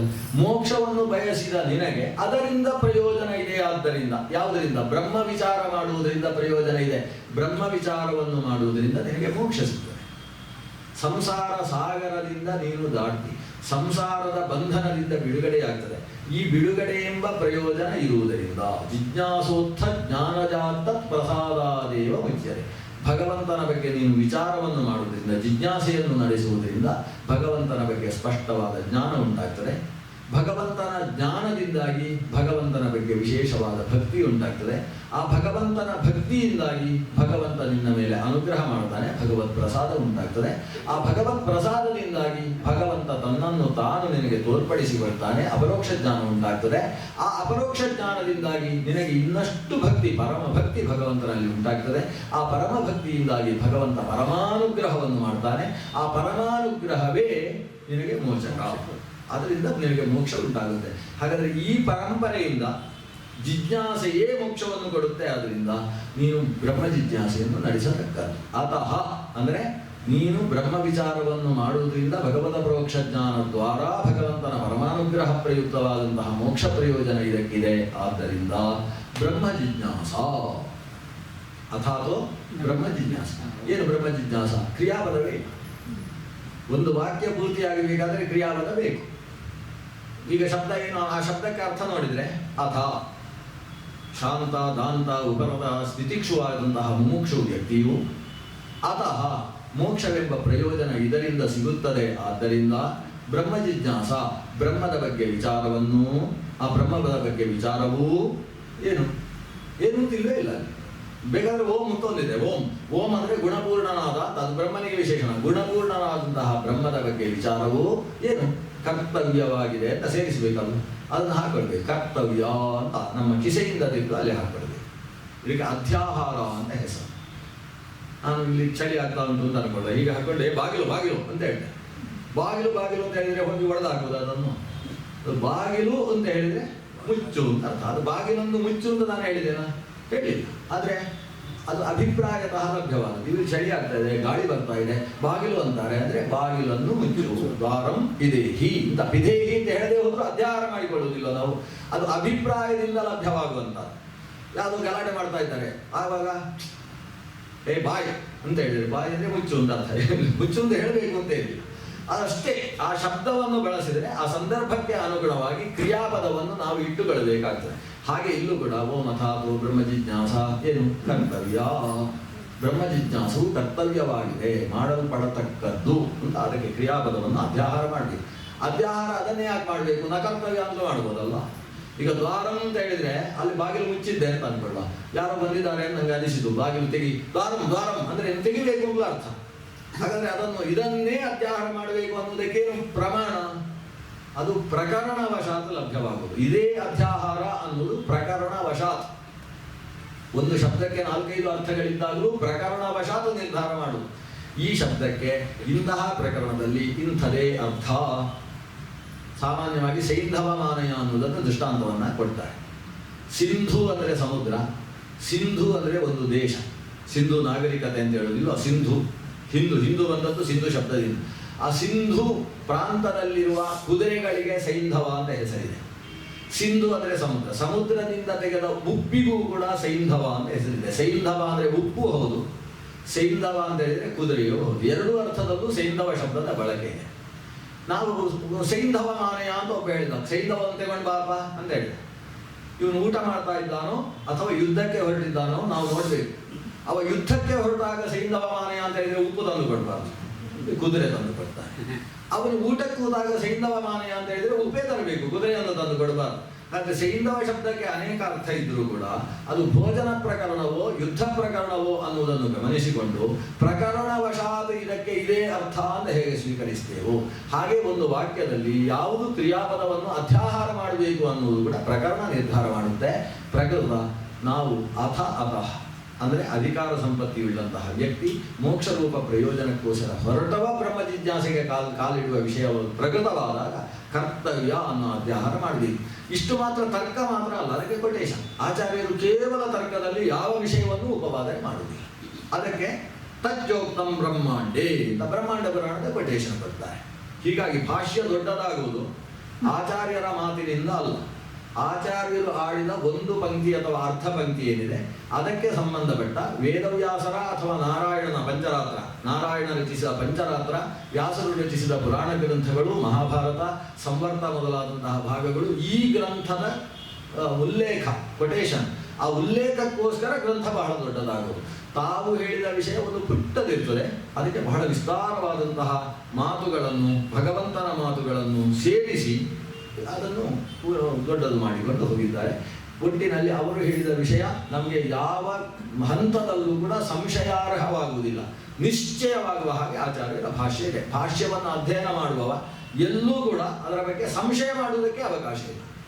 ಆದರೆ ಒಂದು ಸಮಸ್ಯೆ ಇದೆ, ಏನಂದರೆ ಅವರು ತಜ್ಜೋಕ್ತಂ ಬ್ರಹ್ಮಾಂಡೇ ಅಂತ ಹೇಳಿದ್ದನ್ನು ಇವತ್ತು ಬ್ರಹ್ಮಾಂಡ ಪುರಾಣ ತೆಗೆದು ನೋಡಿದರೆ ಆ ಶ್ಲೋಕಗಳು ಕೆಲವು ಸಿಗುವುದಿಲ್ಲ, ಕೆಲವು ಅಲ್ಲ ಹಲವು ಸಿಗುವುದಿಲ್ಲ. ಈ ಸಮಸ್ಯೆ ನಮ್ಮ ಇತಿಹಾಸದ ದೊಡ್ಡ ಸಮಸ್ಯೆ. ಅವರು ಹೇಳಿದ ಕೆಲವು ಗ್ರಂಥಗಳೇ ಇವತ್ತು ಸಿಗುವುದಿಲ್ಲ. ಅವರು ಇತಿ ಪೈಂಗಿ ಶ್ರುತಿ ಅಂತ ಹೇಳಿದ್ರು ಅನ್ಬೇಡಿ, ಪೈಂಗಿ ಶ್ರುತಿ ಅನ್ನೋ ಗ್ರಂಥವೇ ನಮಗೆ ಸಿಗ್ತಾ ಇಲ್ಲ. ಇದು ಸಂವರ್ತೆ ಅಂತ ಹೇಳಿದ್ರು, ಸಂವರ್ತ ಅನ್ನೋ ಗ್ರಂಥದಲ್ಲಿ ಹೀಗಿದೆ, ಸಂವರ್ತ ಅನ್ನೋ ಗ್ರಂಥವೇ ನಮಗೆ ಸಿಗುವುದಿಲ್ಲ. ಆದರೆ ಆಶ್ಚರ್ಯ ಏನು ಅಂತ ಹೇಳಿದ್ರೆ ಇದರ ಬಗ್ಗೆ ಹಿಂದಿನ ಪಂಡಿತರು ತುಂಬ ಗಲಾಟೆ ಮಾಡಿದರು. ಅಪ್ಪಯ್ಯ ದೀಕ್ಷಿತರ ಕಾಲದಲ್ಲಿ ಅಂದರೆ ವಿಜಯೇಂದ್ರ ತೀರ್ಥರ ಕಾಲದಲ್ಲೇ ಇದರ ಬಗ್ಗೆ ಬಹಳಷ್ಟು ಗಲಾಟೆಗಳೆಲ್ಲ ನಡೆದಿದ್ದಾವೆ. ಆಚಾರ್ಯರು ತಾವೇ ಏನೋ ಗ್ರಂಥ ರಚನೆ ಮಾಡಿ ಬರೀ ಹೇಳಿಬಿಟ್ಟಿದ್ದಾರೆ, ಅವರದೇ ಕೆಲವು ಶ್ಲೋಕಗಳು ಅದನ್ನು ಯಾವುದೋ ಹೆಸರು ಹೇಳಿ ಆ ಗ್ರಂಥದಲ್ಲಿ ಉಂಟು ಅಂತ ಹೇಳಿದ್ದಾರೆ. ಹೀಗೆಲ್ಲ ಗಲಾಟೆಗಳೆಲ್ಲ ಆ ಕಾಲದಲ್ಲೇ ನಡೆದಿದ್ದಾರೆ. ಆದರೆ ಆಶ್ಚರ್ಯ ಏನು ಅಂತ ಹೇಳಿದ್ರೆ ಆವಾಗ ವಿಜಯೇಂದ್ರ ತೀರ್ಥರ ಗಟ್ಟಿಗಳು ಇದ್ದದ್ರಿಂದ ನಾವು ಬದುಕಿದ್ವಿ. ಅವರು ಅಪ್ಪಯ್ಯ ದೀಕ್ಷಿತರ ಮುಂದೆ, ಸರಿ ನಿಮ್ಮ ಪರಮಾಚಾರ್ಯರು ಯಾರು? ಶ್ರೀಮತ್ ಶಂಕರಾಚಾರ್ಯರು. ಶಂಕರಾಚಾರ್ಯರ ಗ್ರಂಥದಲ್ಲಿ ನೋಡಿ ಇಷ್ಟು ಮಾತುಗಳುಂಟು ಅಂತ ಒಂದು ಲಿಸ್ಟ್ ತೆಗೆದರು. ಪ್ರಾರಂಭದ 100 ಪುಟದಲ್ಲಿ 20 ಪುಟದಷ್ಟು ಅವರು ಹೇಳಿದಂತಹ ಮಾತು ಯಾವ ಗ್ರಂಥದಲ್ಲೂ ಇಲ್ಲ ಅಂತ ಹೇಳಿ. ಅಪ್ಪಯ್ಯ ದೀಕ್ಷಿತರು 4 ರಾತ್ರಿ ಒದ್ದಾಡಿದರು, ಒಂದಕ್ಕೂ ಪ್ರೂಫ್ ಕೊಡ್ಲಿಕ್ಕೆ ಬರಲಿಲ್ಲ. ಯಾವ ಅವರು ಹೇಳಿದ ಗ್ರಂಥದಲ್ಲಿ ಆ ಶ್ಲೋಕವೇ ಇಲ್ಲ. ಆವಾಗ ಅಪ್ಪಯ್ಯ ದೀಕ್ಷಿತರು ಬಂದು ಹೇಳಿದರು, ಹೌದು ಅವರೆಲ್ಲ ಅವರು ಹೇಳಿದ ಕಾಲದಲ್ಲಿತ್ತು, ಆದರೆ ನಮ್ಮಂಥ ಅಪ್ರಾಮಾಣಿಕರಿಂದಾಗಿ ಅದರಲ್ಲಿ ಇನ್ಯಾವುದೋ ಸೇರಿ ಇದೆಲ್ಲ ಬಿಟ್ಟು ಹೋಗಿದೆ, ಹೀಗೆ ಆಗಿದೆ. ಅದು ಮಧ್ವಾಚಾರದಲ್ಲೂ ಹಾಗೆ ಆಗಿದೆ ಅಂತ ಹೇಳಿದರು. ಇಷ್ಟಲ್ಲದೆ ಕೆಲವು ಇವತ್ತಿನ ಅನುಕೂಲತೆಗಳು, ಇವತ್ತಿರುವ ಅನೇಕ ಯಂತ್ರಗಳು ಇತ್ಯಾದಿಗಳನ್ನು ಗಮನಿಸಿ ಅವತ್ತು ಅಪ್ಪಯ್ಯ ದೀಕ್ಷಿತರು ಯಾವ್ಯಾವುದು ಆಚಾರ್ಯರು ಹೇಳಿದ ಗ್ರಂಥವೇ ಇಲ್ಲ ಅಂತ ಹೇಳಿದರು, ಯಾವ್ಯಾವುದು ಆಚಾರ್ಯರು ಹೇಳಿದ ಗ್ರಂಥದಲ್ಲಿ ಅಲ್ಲಿ ಇಲ್ಲ ಅಂತ ಹೇಳಿದರು, ಅವುಗಳಲ್ಲಿ ಸುಮಾರು 40ರಷ್ಟು ಭಾಗ ಇವತ್ತು ಸಿಗ್ತಾ ಇದೆ. ಬೇರೆ ಬೇರೆ ಪಾಂಡಿಚೇರಿಯಂತಹ ಪ್ರದೇಶಗಳಲ್ಲಿ ಇವತ್ತು ಅನ್ವೇಷಣೆ ಮಾಡಿದವರು ತೆಗೆದ ಪುಸ್ತಕಗಳಲ್ಲಿ ಮುಕ್ತಿ ತತ್ವ ಮೊದಲಾದ ಗ್ರಂಥ ಇವತ್ತು ಸಿಕ್ಕಿತು. ಅಪ್ಪಯ್ಯ ದೀಕ್ಷಿತರು ಅದು ಇಲ್ಲೇ ಇಲ್ಲ ಅಂತ ಅವತ್ತೇ ಹೇಳಿದಂತಹ ಗ್ರಂಥ ಇವತ್ತು ಅತ್ಯಂತ ಪ್ರಾಚೀನ ಪ್ರತಿಗಳು, ಹಸ್ತಲಿಖಿತಗಳು ನಮಗೆ ಸಿಕ್ಕಿ ಆ ಗ್ರಂಥ ಇದೆ ಅನ್ನೋದು ಸ್ಪಷ್ಟವಾಗಿದೆ. ಹಾಗಾಗಿ ಆಚಾರ್ಯರು ಪ್ರಾಮಾಣಿಕವಾಗಿ ತಮ್ಮಲ್ಲಿ ದೊಡ್ಡ ಗ್ರಂಥವನ್ನು ಇಟ್ಟುಕೊಂಡೇ ಆವಾಗ ಸಂಚಾರ ಮಾಡ್ತಾ ಇದ್ರು ಅಂತ ಇತಿಹಾಸವನ್ನು ಕಾಣ್ತೇವೆ. ಆ ಗ್ರಂಥಗಳಲ್ಲಿದ್ದ ವಿಷಯಗಳನ್ನು ಉಲ್ಲೇಖ ಮಾಡುವುದರ ಮೂಲಕ ಮಹದುಪಕಾರವನ್ನು ಮಾಡಿದ್ದಾರೆ. ಅಂದರೆ ಯಾರಿಗೂ ಸಂಶಯ, ಆಚಾರ್ಯರು ವಾಯುಸ್ತುತಿಯಲ್ಲಿ ಹೇಳಿದ ಹಾಗೆ ಶ್ರೀ ವಾಯುದೇವರ 3ನೇ ಅವತಾರ ಅಂತ ಒಪ್ಪದೇ ಇದ್ದ ವ್ಯಕ್ತಿಗೂ ಕೂಡ ಆಚಾರ್ಯರು ಆಚಾರ್ಯರು ಹೇಳಿದ ಮಾತಿನಲ್ಲಿ ಸಂಶಯ ಹುಟ್ಟದೇ ಇರುವ ರೀತಿಯಲ್ಲಿ ತಮ್ಮ ಭಾಷ್ಯವನ್ನು ರಚಿಸಿದ್ದಾರೆ. ಅತಶ್ಚ ಪೂರ್ವಮುಚ್ಚಾರ್ಯಾ ಸರ್ವಯೇತೆ ಸದಾಮತಃ ಅಥಾತಃ ಶಬ್ದಯೋರೇವಂ ವೀರ್ಯಂ ಆಜ್ಞಾಯ ತತ್ವತಃ ಸೂತ್ರೇಷ್ಯುತು ಮಹಾಪ್ರಾಜ್ಞಾಃ ತಾವೇವಾದೌ ಪ್ರಯುಜ್ಯತೆ. ಈ ಅಥ, ಅತಃ ಮತ್ತು ಓಂಕಾರ ಅನ್ನುವ 3 ಶಬ್ದಗಳು ಬಹಳ ಪ್ರಮುಖವಾದವುಗಳು. ಇವುಗಳಲ್ಲಿರುವ ಇಂತಹ ಮಹಾವೀರ್ಯವನ್ನು ಬಲ್ಲಂತಹ ಮಹಾಪ್ರಾಜ್ಞರು ಯಾವತ್ತೂ ಸೂತ್ರಗಳನ್ನು ಓಂ ಅಥ ಅತಃ ಎಂಬ ಶಬ್ದಗಳಿಂದಲೇ ಆರಂಭಿಸುತ್ತಾರೆ ಅನ್ನುವುದಕ್ಕೆ ಕೋಟ್ ಮಾಡ್ತಾರೆ. ಆದ್ದರಿಂದ ಎಲ್ಲ ಸೂತ್ರಗಳು ಹಾಗೆ ಶುರುವಾಗುತ್ತೆ. ಓಂ ಅಥಾತೋ ಬ್ರಹ್ಮ ಜಿಜ್ಞಾಸ, ಓಂ ಅಥಾತೋ ಧರ್ಮ ಜಿಜ್ಞಾಸ, ಓಂ ಅಥಾತೋ ದೇವಿ ಮೀಮಾಂಸ. ಈ ಪ್ರಧಾನ ಸೂತ್ರಗಳೆಲ್ಲ ಓಂ ಅಥ ಅತಃ ಅಂತ ಶುರುವಾಗುವುದಕ್ಕೆ ಆ 3 ಶಬ್ದಗಳಿಗೆ ಬಹಳ ಮಹತ್ವ ಇದೆ ಅನ್ನುವುದರ ಒಂದು ವಿಶಿಷ್ಟವಾದ ವಿವರಣೆ ಆಚಾರ್ಯರ ಭಾಷ್ಯದ ಆರಂಭದಲ್ಲಿದೆ. ಇದರ ನಂತರ ಆಚಾರ್ಯರು ಹೇಳಬೇಕಿತ್ತ ಅಂತ ಪ್ರಶ್ನೆ ಬರುವ ವಿಷಯಗಳು ಕೆಲವು. ಯಾವುದು? ಅಥ ಅಂದರೆ ಅಧಿಕಾರಾನಂತರದಲ್ಲಿ ಅಂತ ಹೇಳಿದ್ರು. ಅಧಿಕಾರ ಅಂದರೆ ಏನು, ಯಾವ ಯಾವ ರೀತಿಯ ಅಧಿಕಾರಿಗಳಿದ್ದಾರೆ ಅನ್ನುವುದರ ಬಹಳ ಸುಂದರವಾದ ಒಂದು ಚೌಕಟ್ಟಿನ ನಿರೂಪಣೆ. ಅಧಿಕಾರಶ್ಚ ಉಕ್ತಃ ಭಾಗವತ ತಂತ್ರೇ ಅಂತ ಭಾಗವತ ತಂತ್ರದ ಉಲ್ಲೇಖ ಮಾಡಿಕೊಂಡು ಅಧಿಕಾರದ ಬಗ್ಗೆ ಹೇಳಿದ್ದಾರೆ. ಉತ್ತಮಾಧಿಕಾರ, ಮಧ್ಯಮಾಧಿಕಾರ, ಅಧಮಾಧಿಕಾರ ಅಂತ 3 ಅಧಿಕಾರ. ಈ ಉತ್ತಮಾಧಿಕಾರಿಗಳು ದೇವತೆಗಳು, ಮಧ್ಯಮಾಧಿಕಾರಿಗಳು ಋಷಿಗಳು, ಅಧಮಾಧಿಕಾರಿಗಳು ಅಂತ ಹೇಳಿದರೆ ಮನುಷ್ಯರು. ಆ ಮನುಷ್ಯರಲ್ಲಿರತಕ್ಕಂಥ ಅಧಿಕಾರದಲ್ಲಿ ಬಹಳಷ್ಟು ತಾರತಮ್ಯ ಇದೆ. ಆದ್ದರಿಂದ ನಾವು ಇವತ್ತು ಬ್ರಹ್ಮಸೂತ್ರದ ಅಧ್ಯಯನಕ್ಕೆ ಅಧಿಕಾರಿಗಳು ಅಂದರೆ ನಾವೆಲ್ಲ ಅಧಮಾಧಿಕಾರಿಗಳು ಅಂತ ಅರ್ಥ. ನಮ್ಮ ಬಗ್ಗೆ ಹೇಳುವುದು ಆಚಾರ್ಯರು ಅಧಮಾಧಿಕಾರಿಗಳು. ಅಧಮಾಧಿಕಾರಿಗಳು ಅಂತ ಹೇಳಿದ್ರೆ ಅಧಮರು ಅಂತ ಅನ್ಕೊಳ್ಬೇಡಿ. ಅಧಮಾಧಿಕಾರಿಗಳಲ್ಲಿ ಉತ್ತಮರು ನಾವೆಲ್ಲ. ಅಧಮಾಧಿಕಾರಿಗಳಲ್ಲಿ ಉತ್ತಮರು. ಉತ್ತಮರಾದಂತಹ ಅಧಮಾಧಿಕಾರಿಗಳಾದ ನಾವು ಆ ದೇವತೆಗಳಿಗೆ ಋಷಿಗಳಿಗೆ ಇರುವಷ್ಟು ಅಧಿಕಾರವನ್ನು ಅರ್ಥಾತ್ ಶಮ, ದಮ, ಮುಮುಕ್ಷ ಇತ್ಯಾದಿಗಳು ಅವರಲ್ಲಿರುವಷ್ಟು ನಮ್ಮಲ್ಲಿಲ್ಲ. ಆದರೆ ಇಷ್ಟಿದೆ ಅಲ್ವಾ, ಇಷ್ಟಿದ್ರೂ ಕೂಡ ನಾವು ಅಧಿಕಾರಿಗಳು ಹೌದು. ಅದರಿಂದ ನಾವು ಅಧಿಕಾರಿಗಳೇ ಅಲ್ಲ ಅಂತ ಇದರಿಂದ ದೂರ ಇಡಬೇಡಿ. ಇದನ್ನು ಅಧ್ಯಯನ ಮಾಡುವುದಕ್ಕೆ ಇಷ್ಟು ಅಧಿಕಾರ ಸಾಕು ಅಂತ ನಮಗೆ ಒಂದು ವಿಶ್ವಾಸ ಬರುವುದಕ್ಕೋಸ್ಕರ ಆ ಅಧಿಕಾರದ ವಿವರಣೆಯನ್ನೆಲ್ಲ ಅಧಮಃ ಶಮಾಧಿ ಸಂಯುಕ್ತ ಮಧ್ಯಮಸ್ಸ ಉದಾಹೃತ ಅಂತ ಅಧಮನ ವ್ಯವಸ್ಥೆಯನ್ನು ಹೇಳಿ ಭಕ್ತಿಮಾನ್ ಪರಮೇ ವಿಷ್ಣು ಯಸ್ತು ಅಧ್ಯಯನಮಾನ್ ನರಃ ಅಧಮಃ ಸಹ. ಯಾರು ಅಧಮಾಧಿಕಾರಿಗಳು, ನಾವು ಅಧಮಾಧಿಕಾರಿಗಳು ಅಂದರೆ ಎಂಥವರು? ಭಕ್ತಿಮಾನ್ ವಿಷ್ಣು, ಭಗವಂತನಲ್ಲಿ ಭಕ್ತಿ ಇದೆ. ಅಧ್ಯಯನವಾನ್, ಓದುವ ಆಸೆ ಇದೆ, ನಿರಂತರ ಓದುವುದರಲ್ಲಿ ಆಸಕ್ತಿ ಇದೆ. ಇಷ್ಟಿತ್ತು ಅಂತಾದರೆ ಅವನು ಅಧಮ. ಶಮ ಇತ್ಯಾದಿಗಳುಂಟಾ? ಇಲ್ಲ, ಅದೆಲ್ಲ ಮಧ್ಯಮದಲ್ಲಿರುವುದು ಶಮ. ನಮ್ಮಲ್ಲಿ ಶಮ ಅನ್ನೋದು ಒಂದು ಬಿಂದುವಿನಷ್ಟು ಶಮ ಇರುವುದು. ಶಮ ದಮ ಎಲ್ಲ ನಮ್ಮಲ್ಲಿ ಅತ್ಯಂತ ಕಡಿಮೆ. ಆದರೆ ಭಕ್ತಿಮಾನ್ ಪರಮೇ ವಿಷ್ಣುವು ಯಸ್ತು ಅಧ್ಯಯನವಾನ್ ನರಃ ಅಧಮಃ ಶಮಾಧಿ ಸಂಯುಕ್ತ ಮಧ್ಯಮಃ. ಹೀಗೆ ಶಮಾಧಿ ಸಂಯುಕ್ತನಾದವ ಮಧ್ಯಮ. ಅದು ಋಷಿಗಳಲ್ಲೆಲ್ಲ ಇರುವುದು ಶಮದಮ ಇತ್ಯಾದಿಗಳೆಲ್ಲ. ನಮ್ಮಲ್ಲಿ ಶಮದಮ ಅನ್ನುವುದು ಸುಮ್ಮನೆ ಶಬ್ದ ಹೇಳುವುದಕ್ಕೆ ಬೇಕಾದಷ್ಟು ಇರ್ತದೆ ಹೊರತು ನಿಜವಾದ ಅರ್ಥದಲ್ಲಿ ಅದು ಪೂರ್ಣವಾಗಿರುವುದಿಲ್ಲ. ಆದರೆ ಭಗವಂತನಲ್ಲಿ ಭಕ್ತಿ ಇದೆ, ಅಧ್ಯಯನದಲ್ಲಿ ಆಸಕ್ತಿ ಇದೆ. ಇಂಥವರು ಅಧಮಾಧಿಕಾರಿಗಳು ಎಂದು ಕರೆಸಿಕೊಳ್ತಾರೆ. ಅಂಥವರಲ್ಲಿ ನಾವೆಲ್ಲ ಸೇರಿಕೊಂಡಿದ್ದೇವೆ.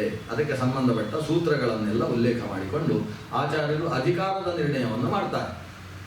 ಇದರ ನಂತರ ಪ್ರಮುಖ ವಿಷಯವನ್ನು 6 ಗಂಟೆ ಆಯ್ತಲ್ವಾ, ಹಾಗಾಗಿ ಈಗ ಉಪಸಂಹಾರ ಮಾಡಬೇಕು. ಇದರಲ್ಲಿ ಬ್ರಹ್ಮ ಶಬ್ದಸ್ತು ವಿಷ್ಣಾವೇವ ಅನ್ನೋದರ ಉಪಪಾದನೆಗೋಸ್ಕರ ಆಚಾರ್ಯರು ಒಂದು ವಿಸ್ತಾರ ಭಾಗ ತೆಗೆದುಕೊಂಡಿದ್ದಾರೆ. ನಾವು ಬ್ರಹ್ಮಸೂತ್ರ ಭಾಷ್ಯವನ್ನು ಇನ್ನು 2 ಸೆಷನಲ್ಲಿ ಮುಗಿಸಬೇಕು ಅಂತ ನಾನು ಆಲೋಚನೆ ಮಾಡಿದ್ದೇನೆ. ಸ್ವಲ್ಪ ವಿಸ್ತಾರವಾಗಿ ನೋಡೋಣ. ಬ್ರಹ್ಮಸೂತ್ರ ಭಾಷ್ಯ ದೊಡ್ಡ ಗ್ರಂಥ. ಮುಂದಿನ ಭಾಗದಲ್ಲಿ ನಾವು ಪ್ರಥಮಾಧ್ಯಾಯವನ್ನು ಮುಗಿಸೋಣ. ಮತ್ತೊಂದು ಭಾಗದಲ್ಲಿ ಕೊನೆಯ 3 ಅಧ್ಯಾಯಗಳನ್ನು ಸಮಗ್ರವಾಗಿ ಚಿಂತನೆ ಮಾಡುವ ದೃಷ್ಟಿಯಿಂದ ಅಲ್ಲಲ್ಲಿ ವಿಷಯಗಳನ್ನು ಹೆಕ್ಕಿಕೊಂಡು ನೋಡೋಣ.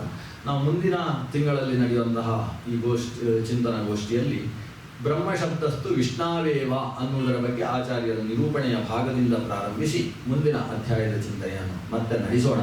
ಇವತ್ತು ಆರಂಭದ ಭಾಗವನ್ನು ಸ್ವಲ್ಪ ವಿಸ್ತಾರವಾಗಿ ಭಾಷ್ಯ ಯಾವ ಕ್ರಮದಲ್ಲಿ ನಡ್ಕೊಂಡು ಹೋಗ್ತದೆ ಅಂತ ನಿರೂಪಿಸುವ ದೃಷ್ಟಿಯಿಂದ ನಾನು ಅದರ ವಿವರಣೆಯನ್ನು ಹೆಚ್ಚುಕೊಟ್ಟಿದ್ದೇನೆ. ಶ್ರದ್ಧೆಯಿಂದ ಶ್ರವಣ ಮಾಡಿರ್ತಕ್ಕಂಥ ತಮಗೆಲ್ಲರಿಗೂ ಭಗವಂತನ ಅನುಗ್ರಹ ವಿಶೇಷವನ್ನು, ಗುರು ಅನುಗ್ರಹವನ್ನು ಪ್ರಾರ್ಥನೆ ಮಾಡಿಕೊಂಡು ಅಖಿಲ ಭಾರತ ಮಾಧ್ವ ಮಹಾಮಂಡಲವನ್ನು ಅಭಿನಂದಿಸಿ ನನ್ನ 4 ಮಾತುಗಳನ್ನು ಗುರುಗಳಾದ ಶ್ರೀ ವಿಶ್ವೇಶತೀರ್ಥ ಶ್ರೀಪಾದರ ಅಂತರ್ಯಾಮಿಯಾದ ಮಧ್ವಪದಿ ಗೋಪಾಲಕೃಷ್ಣನಲ್ಲಿ ಸಮರ್ಪಣೆ ಮಾಡ್ತೇನೆ. ಶ್ರೀಕೃಷ್ಣ ಅರ್ಪಣಿಸಿ.